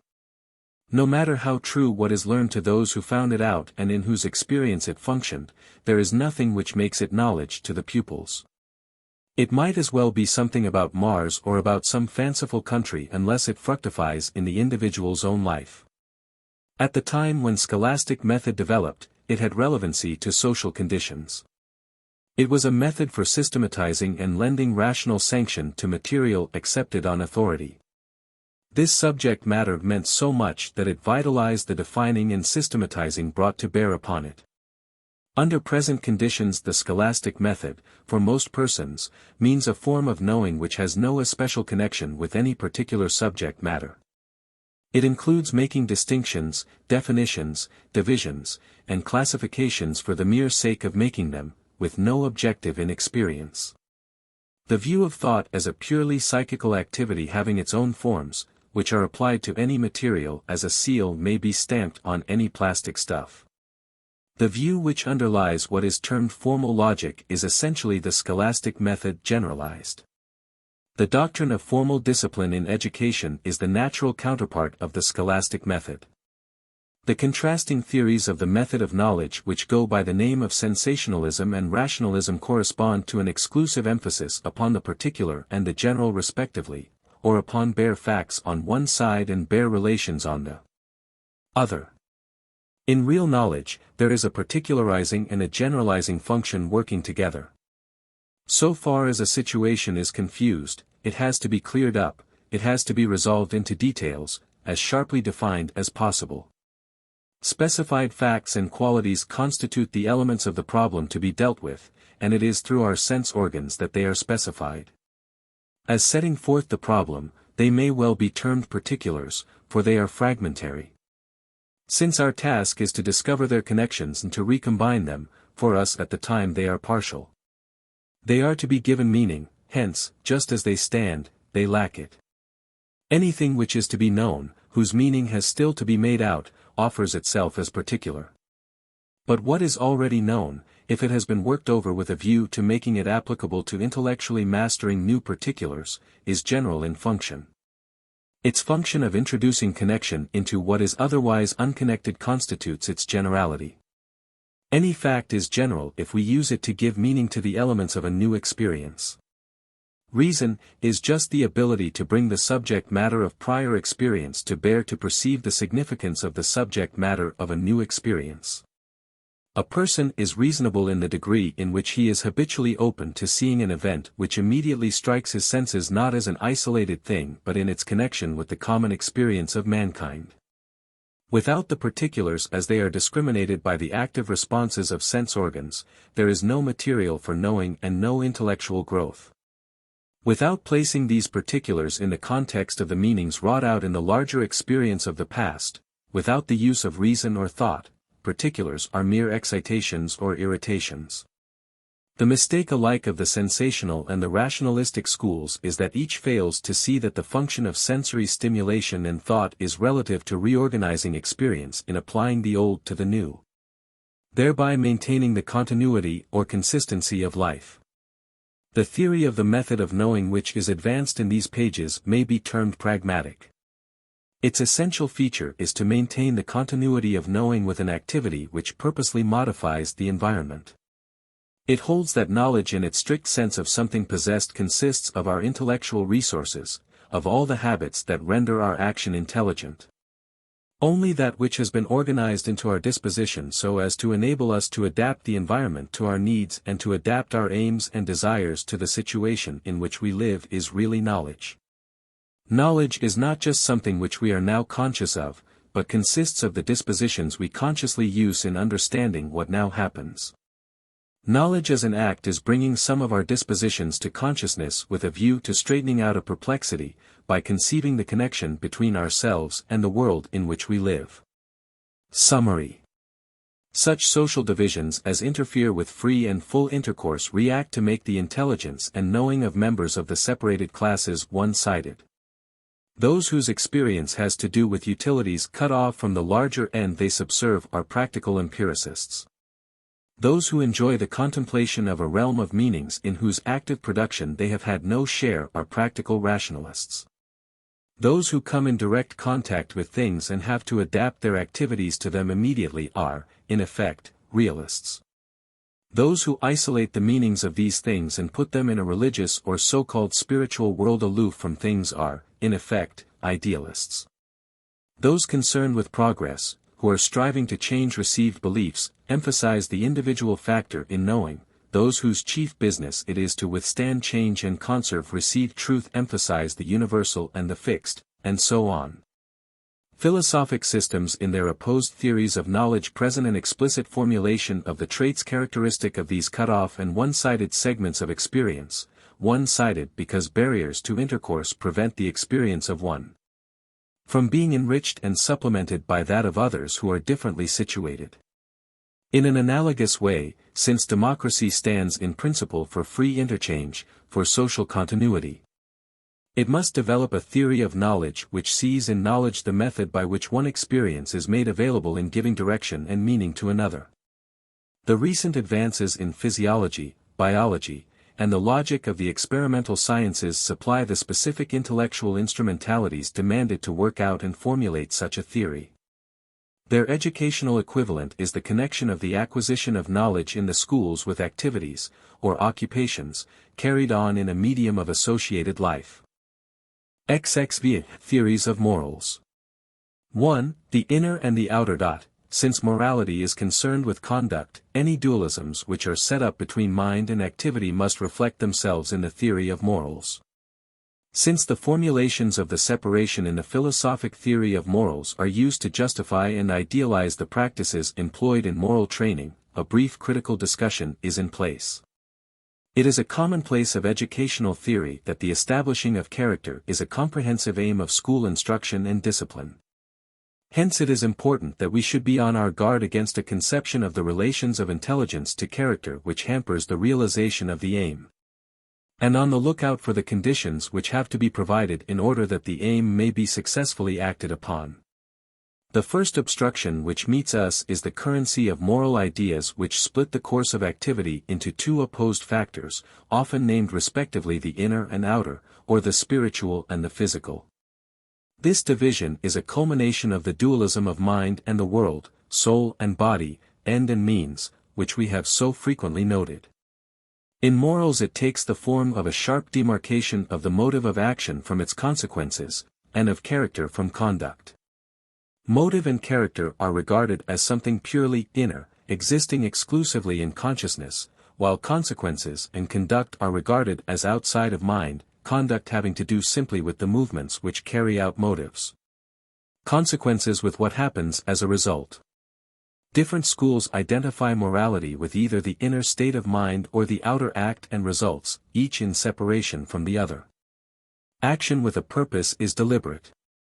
It involves a consciously foreseen end and a mental weighing of considerations pro and con.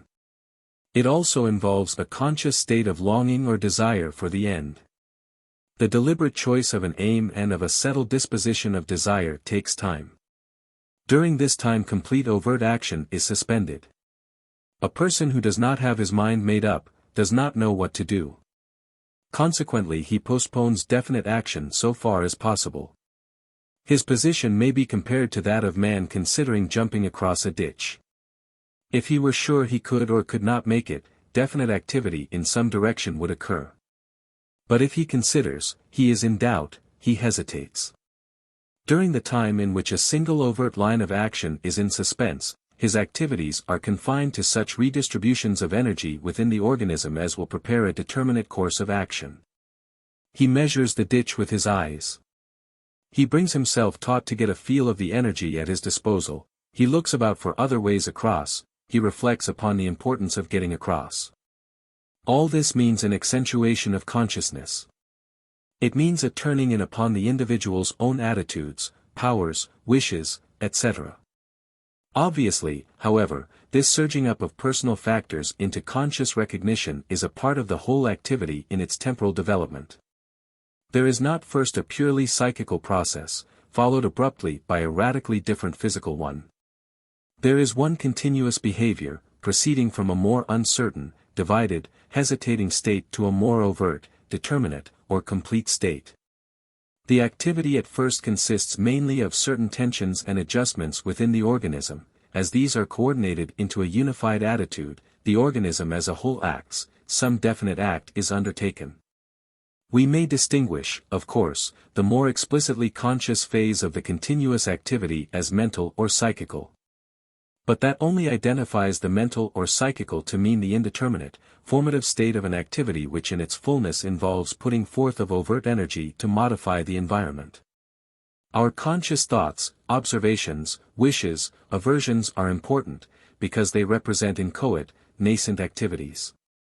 They fulfill their destiny in issuing, later on, into specific and perceptible acts. And these inchoate, budding organic readjustments are important because they are our sole escape from the dominion of routine habits and blind impulse. They are activities having a new meaning in process of development.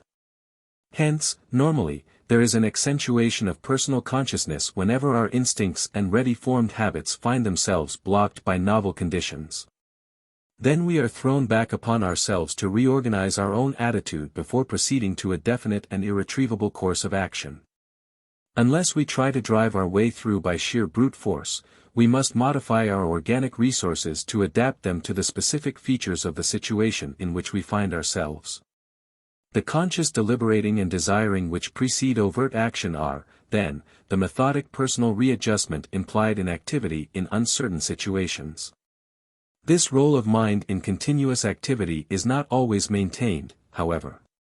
Desires for something different, aversion to the given state of things caused by the blocking of successful activity, stimulates the imagination. The picture of a different state of things does not always function to aid ingenious observation and recollection to find a way out and on. Except where there is a disciplined disposition, the tendency is for the imagination to run loose. Instead of its objects being checked up by conditions with reference to their practicability and execution, they are allowed to develop because of the immediate emotional satisfaction which they yield. When we find the successful display of our energies checked by uncongenial surroundings, natural and social, the easiest way out is to build castles in the air and let them be a substitute for an actual achievement which involves the pains of thought. So in overt action we acquiesce, and build up an imaginary world in mind. This break between thought and conduct is reflected in those theories which make a sharp separation between mind as inner and conduct and consequences as merely outer. For the split may be more than an incident of a particular individual's experience. The social situation may be such as to throw the class given to articulate reflection back into their own thoughts and desires without providing the means by which these ideas and aspirations can be used to reorganize the environment. Under such conditions, men take revenge, as it were, upon the alien and hostile environment by cultivating contempt for it, by giving it a bad name. They seek refuge and consolation within their own states of mind, their own imaginings and wishes, which they complement by calling both more real and more ideal than the despised outer world. Such periods have recurred in history. In the early centuries of the Christian era, the influential moral systems of Stoicism, of monastic and popular Christianity and other religious movements of the day, took shape under the influence of such conditions. The more action which might express prevailing ideals was checked, the more the inner possession and cultivation of ideals was regarded as self-sufficient, as the essence of morality. The external world in which activity belongs was thought of as morally indifferent. Everything lay in having the right motive, even though that motive was not a moving force in the world. Much the same sort of situation recurred in Germany in the later 18th and early 19th centuries. It led to the Kantian insistence upon the good will as the sole moral good, the will being regarded as something complete in itself, apart from action and from the changes or consequences effected in the world. Later it led to any idealization of existing institutions as themselves the embodiment of reason. The purely internal morality of meaning well, of having a good disposition regardless of what comes of it, naturally led to a reaction. This is generally known as either hedonism or utilitarianism. It was said in effect that the important thing morally is not what a man is inside of his own consciousness, but what he does, the consequences which issue, the changes he actually effects. Inner morality was attacked as sentimental, arbitrary, dogmatic. Subjective, as giving men leave to dignify and shield any dogma congenial to their self-interest or any caprice occurring to imagination by calling it an intuition or an ideal of conscience. Results, conduct, are what counts, they afford the sole measure of morality. Ordinary morality, and hence that of the schoolroom, is likely to be an inconsistent compromise of both views. On one hand, certain states of feeling are made much of. The individual must mean well, and if his intentions are good, if he had the right sort of emotional consciousness, he may be relieved of responsibility for full results in conduct. But since, on the other hand, certain things have to be done to meet the convenience and the requirements of others, and of social order in general, there is great insistence upon the doing of certain things. Irrespective of whether the individual has any concern or intelligence in their doing. He must toe the mark. He must have his nose held to the grindstone, he must obey, he must form useful habits. He must learn self-control, all of these precepts being understood in a way which emphasizes simply the immediate thing tangibly done, irrespective of the spirit of thought and desire in which it is done. And irrespective therefore of its effect upon other less obvious doings. It is hoped that the prior discussion has sufficiently elaborated the method by which both of these evils are avoided. One or both of these evils must result wherever individuals, whether young or old, cannot engage in a progressively cumulative undertaking under conditions which engage their interest and require their reflection. For only in such cases is it possible that the disposition of desire and thinking should be an organic factor in overt and obvious conduct. Given a consecutive activity embodying the student's own interest, where a definite result is to be obtained, and where neither routine habit nor the following of dictated directions nor capricious improvising will suffice. And there the rise of conscious purpose, conscious desire, and deliberate reflection are inevitable. They are inevitable as the spirit and quality of an activity having specific consequences, not as forming an isolated realm of inner consciousness. 2. The opposition of duty and interest. Probably there is no antithesis more often set up in moral discussion than that between acting from principle and from interest. To act on principle is to act disinterestedly, according to a general law, which is above all personal considerations. To act according to interest is, so the allegation runs, to act selfishly, with one's own personal profit in view. It substitutes the changing expediency of the moment for devotion to unswerving moral law. The false idea of interest underlying this opposition has already been criticized, see Chapter 10, but some moral aspects of the question will now be considered. A clue to the matter may be found in the fact that the supporters of the interest side of the controversy habitually use the term self-interest. Starting from the premises that unless there is interest in an object or idea, there is no motive force, they end with the conclusion that even when a person claims to be acting from principle or from a sense of duty, he really acts as he does because there is something in it for himself. The premise is sound, the conclusion false. In reply, the other school argues that since man is capable of generous self-forgetting and even self-sacrificing action, he is capable of acting without interest. Again, the premise is sound, and the conclusion false.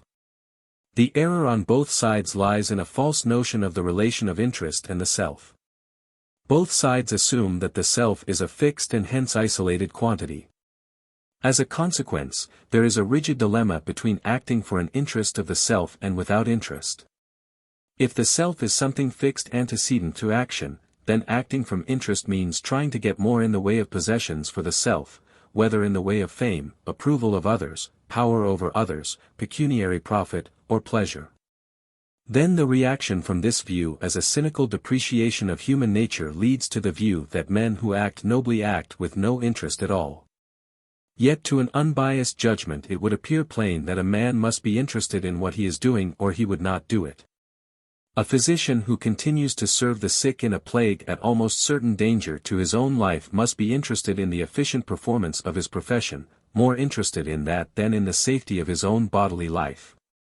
But it is distorting facts to say that this interest is merely a mask for an interest in something else which he gets by continuing his customary services, such as money or good repute or virtue, that it is only a means to an ulterior selfish end. The moment we recognize that the self is not something ready-made, but something in continuous formation through choice of action, the whole situation clears up. A man's interest in keeping at his work in spite of danger to life means that his self is found in that work. If he finally gave up, and preferred his personal safety or comfort, it would mean that he preferred to be that kind of a self. The mistake lies in making a separation between interest and self, and supposing that the latter is the end to which interest in objects and acts and others is a mere means. In fact, self and interest are two names for the same fact. The kind and amount of interest actively taken in a thing reveals and measures the quality of selfhood which exists. Bear in mind that interest means the active or moving identity of the self with a certain object, and the whole alleged dilemma falls to the ground. Unselfishness, for example, signifies neither lack of interest in what is done, that would mean only machine-like indifference, nor selflessness, which would mean absence of virility in character. As employed everywhere outside of this particular theoretical controversy, the term unselfishness refers to the kind of aims and objects which habitually interest a man. And if we make a mental survey of the kind of interests which evoke the use of this epithet, we shall see that they have two intimately associated features. The generous self consciously identifies itself with the full range of relationships implied in its activity, instead of drawing a sharp line between itself and considerations which are excluded as alien or indifferent. 2. It readjusts and expands its past ideas of itself to take in new consequences as they become perceptible. When the physician began his career he may not have thought of a pestilence. He may not have consciously identified himself with service under such conditions. But, if he has a normally growing or active self, when he finds that his vocation involves such risks, he willingly adopts them as integral portions of his activity. The wider or larger self which means inclusion instead of denial of relationships is identical with a self which enlarges in order to assume previously unforeseen ties.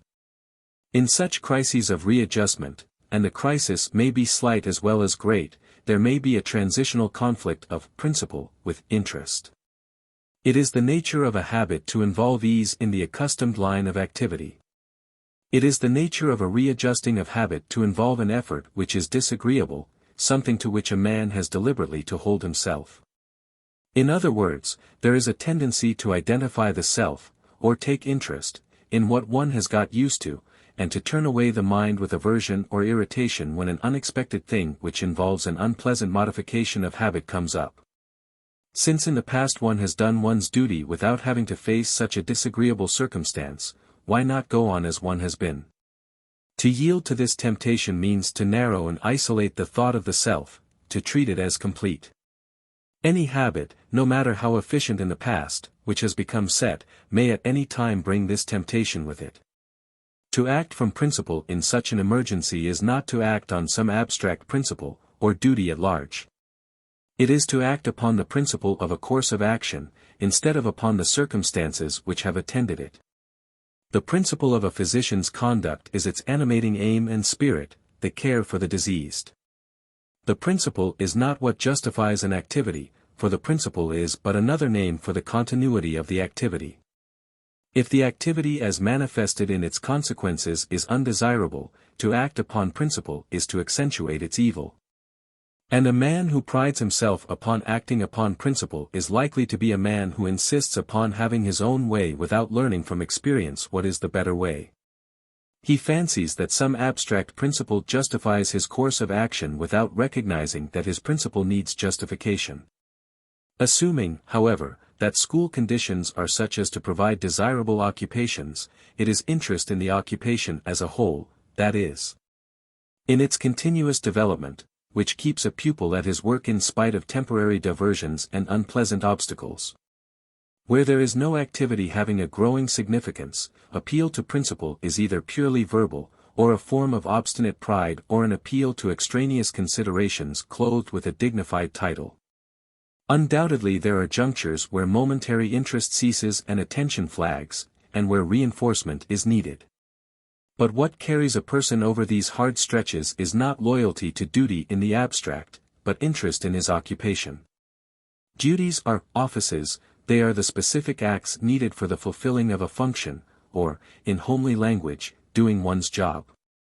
And the man who is genuinely interested in his job is the man who is able to stand temporary discouragement, to persist in the face of obstacles.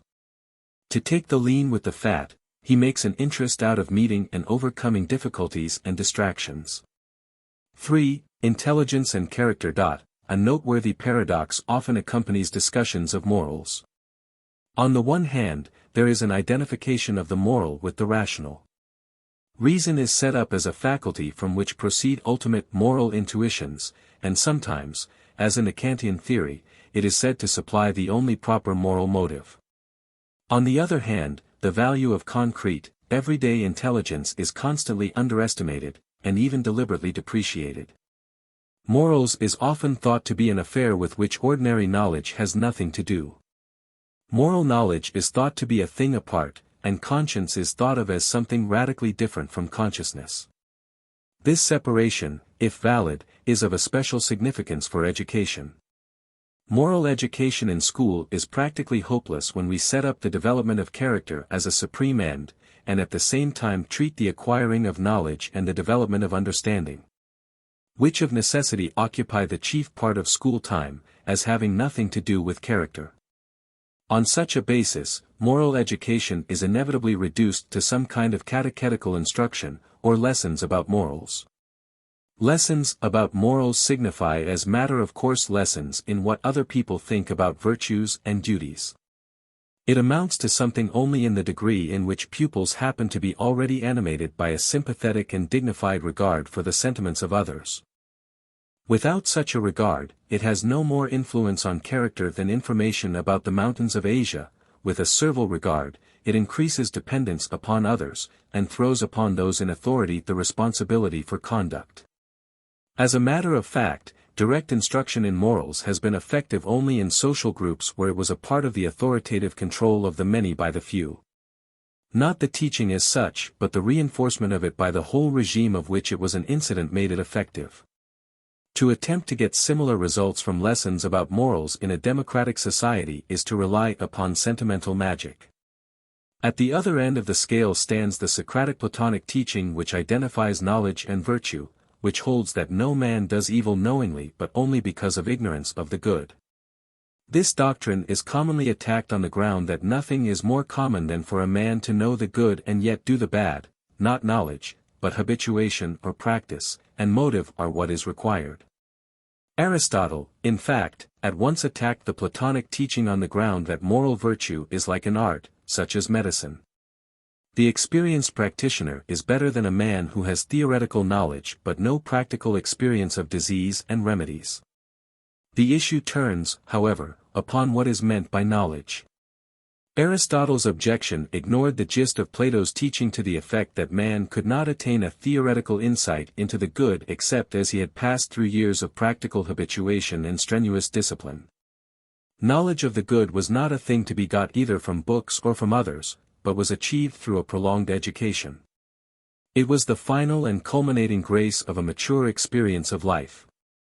Irrespective of Plato's position, it is easy to perceive that the term knowledge is used to denote things as far apart as intimate and vital personal realization, a conviction gained and tested in experience, and as second-handed, largely symbolic recognition that persons in general believe so and so, a devitalized remote information. That the latter does not guarantee conduct, that it does not profoundly affect character, goes without saying. But if knowledge means something of the same sort as our conviction gained by trying and testing that sugar is sweet and quinine bitter, the case stands otherwise. Every time a man sits on a chair rather than on a stove, carries an umbrella when it rains, consults a doctor when ill, or in short performs any of the 1,000 acts which make up his daily life, he proves that knowledge of a certain kind finds direct issue in conduct.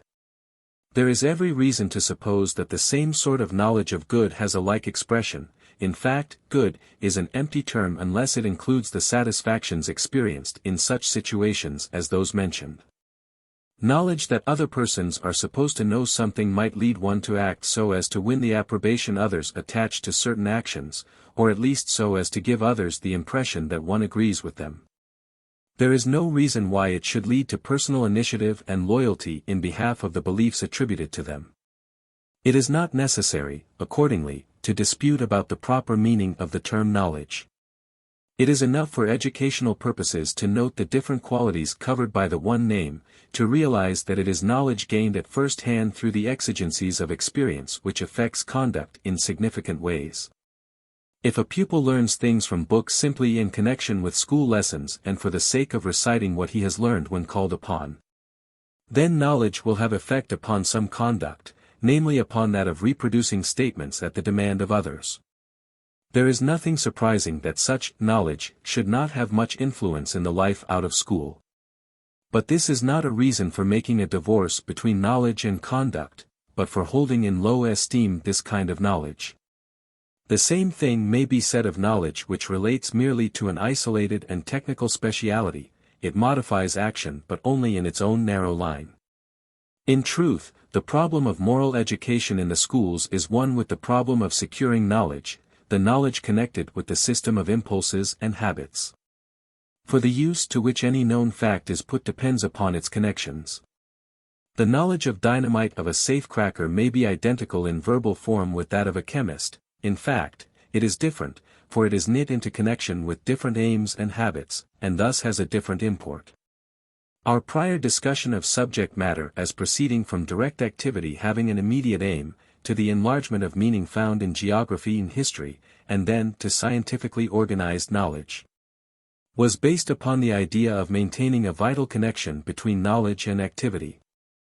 What is learned and employed in an occupation having an aim and involving cooperation with others is moral knowledge, whether consciously so regarded or not. For it builds up a social interest and confers the intelligence needed to make that interest effective in practice. Just because the studies of the curriculum represent standard factors in social life, they are organs of initiation into social values. As mere school studies, their acquisition has only a technical worth.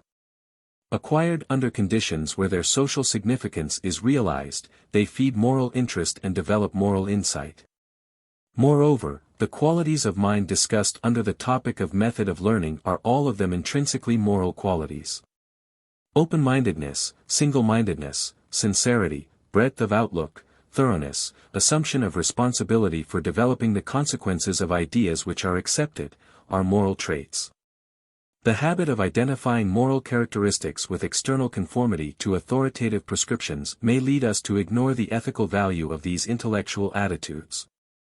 But the same habit tends to reduce morals to a dead and machine-like routine. Consequently, while such an attitude has moral results, the results are morally undesirable, above all in a democratic society where so much depends upon personal disposition. 4. The social and the moral. All of the separations which we have been criticizing, and which the idea of education set forth in the previous chapters is designed to avoid, come from taking morals too narrowly, by giving them, on one side, a sentimental goody-goody turn without reference to effective ability to do what is socially needed, and, on the other side, by overemphasis of convention and tradition which limits morals to a list of definitely stated acts. As matter of fact, morals are as broad as acts which concern our relationships with others. And potentially this includes all our acts, even though their social bearing may not be thought of at the time of performance. For every act, by the principle of habit, modifies disposition, it sets up a certain kind of inclination and desire. And it is impossible to tell when the habit thus strengthened may have a direct and perceptible influence on our association with others. Certain traits of character have such an obvious connection with our social relationships that we call them moral, in an emphatic sense, truthfulness, honesty, chastity, amiability, etc. But this only means that they are, as compared with some other attitudes, central, that they carry other attitudes with them. They are moral in an emphatic sense not because they are isolated and exclusive, but because they are so intimately connected with thousands of other attitudes which we do not explicitly recognize, which perhaps we have not even names for. To call them virtues in their isolation is like taking the skeleton for the living body. The bones are certainly important, but their importance lies in the fact that they support other organs of the body in such a way as to make them capable of integrated effective activity. And the same is true of the qualities of character which we specifically designate virtues. Morals concern nothing less than the whole character, and the whole character is identical with the man in all his concrete makeup and manifestations. To possess virtue does not signify to have cultivated a few nameable and exclusive traits, it means to be fully and adequately what one is capable of becoming through association with others in all the offices of life. The moral and the social quality of conduct are, in the last analysis, identical with each other. It is then but to restate explicitly the import of our earlier chapters regarding the social function of education to say that the measure of the worth of the administration, curriculum, and methods of instruction of the school is the extent to which they are animated by a social spirit. And the great danger which threatens school work is the absence of conditions which make possible a permeating social spirit. This is the great enemy of effective moral training.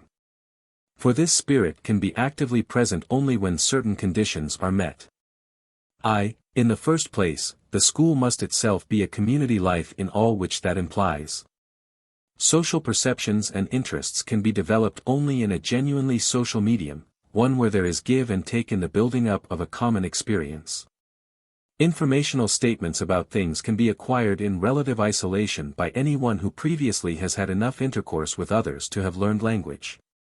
But realization of the meaning of the linguistic signs is quite another matter. That involves a context of work and play in association with others. The plea which has been made for education through continued constructive activities in this book rests upon the fact they afford an opportunity for a social atmosphere. In place of a school set apart from life as a place for learning lessons, we have a miniature social group in which study and growth are incidents of present shared experience. Playgrounds, shops, workrooms, laboratories not only direct the natural active tendencies of youth, but they involve intercourse, communication, and cooperation, all extending the perception of connections. 2. The learning in school should be continuous with that out of school. There should be a free interplay between the two. This is possible only when there are numerous points of contact between the social interests of the one and of the other. A school is conceivable in which there should be a spirit of companionship and shared activity, but where its social life would no more represent or typify that of the world beyond the school walls than that of a monastery. Social concern and understanding would be developed, but they would not be available outside, they would not carry over. The proverbial separation of town and gown, the cultivation of academic seclusion, operate in this direction. So does such adherence to the culture of the past as generates a reminiscent social spirit, for this makes an individual feel more at home in the life of other days than in his own. A professedly cultural education is peculiarly exposed to this danger. An idealized past becomes the refuge and solace of the spirit, present-day concerns are found sordid, and unworthy of attention. But as a rule, the absence of a social environment in connection with which learning is a need and a reward is the chief reason for the isolation of the school. And this isolation renders school knowledge inapplicable to life and so infertile in character. A narrow and moralistic view of morals is responsible for the failure to recognize that all the aims and values which are desirable in education are themselves moral. Discipline, natural development, culture, social efficiency, are moral traits, marks of a person who is a worthy member of that society which it is the business of education to further. There is an old saying to the effect that it is not enough for a man to be good, he must be good for something. The something for which a man must be good is capacity to live as a social member so that what he gets from living with others balances with what he contributes. What he gets and gives as a human being, a being with desires, emotions, and ideas, is not external possessions, but a widening and deepening of conscious life, a more intense, disciplined, and expanding realization of meanings. What he materially receives and gives is at most opportunities and means for the evolution of conscious life. Otherwise, it is neither giving nor taking, but a shifting about of the position of things in space, like the stirring of water and sand with a stick. Discipline, culture, social efficiency, personal refinement, improvement of character are but phases of the growth of capacity nobly to share in such a balanced experience. And education is not a mere means to such a life. Education is such a life. To maintain capacity for such education is the essence of morals. For conscious life is a continual beginning afresh. Summary. The most important problem of moral education in the school concerns the relationship of knowledge and conduct. For unless the learning which accrues in the regular course of study affects character, it is futile to conceive the moral end as the unifying and culminating end of education. When there is no intimate organic connection between the methods and materials of knowledge and moral growth, particular lessons and modes of discipline have to be resorted to. Knowledge is not integrated into the usual springs of action and the outlook on life, while morals become moralistic, a scheme of separate virtues. The two theories chiefly associated with the separation of learning from activity, and hence from morals, are those which cut off inner disposition and motive, the conscious personal factor, and deeds as purely physical and outer, and which set action from interest in opposition to that from principle. Both of these separations are overcome in an educational scheme where learning is the accompaniment of continuous activities or occupations which have a social aim and utilize the materials of typical social situations.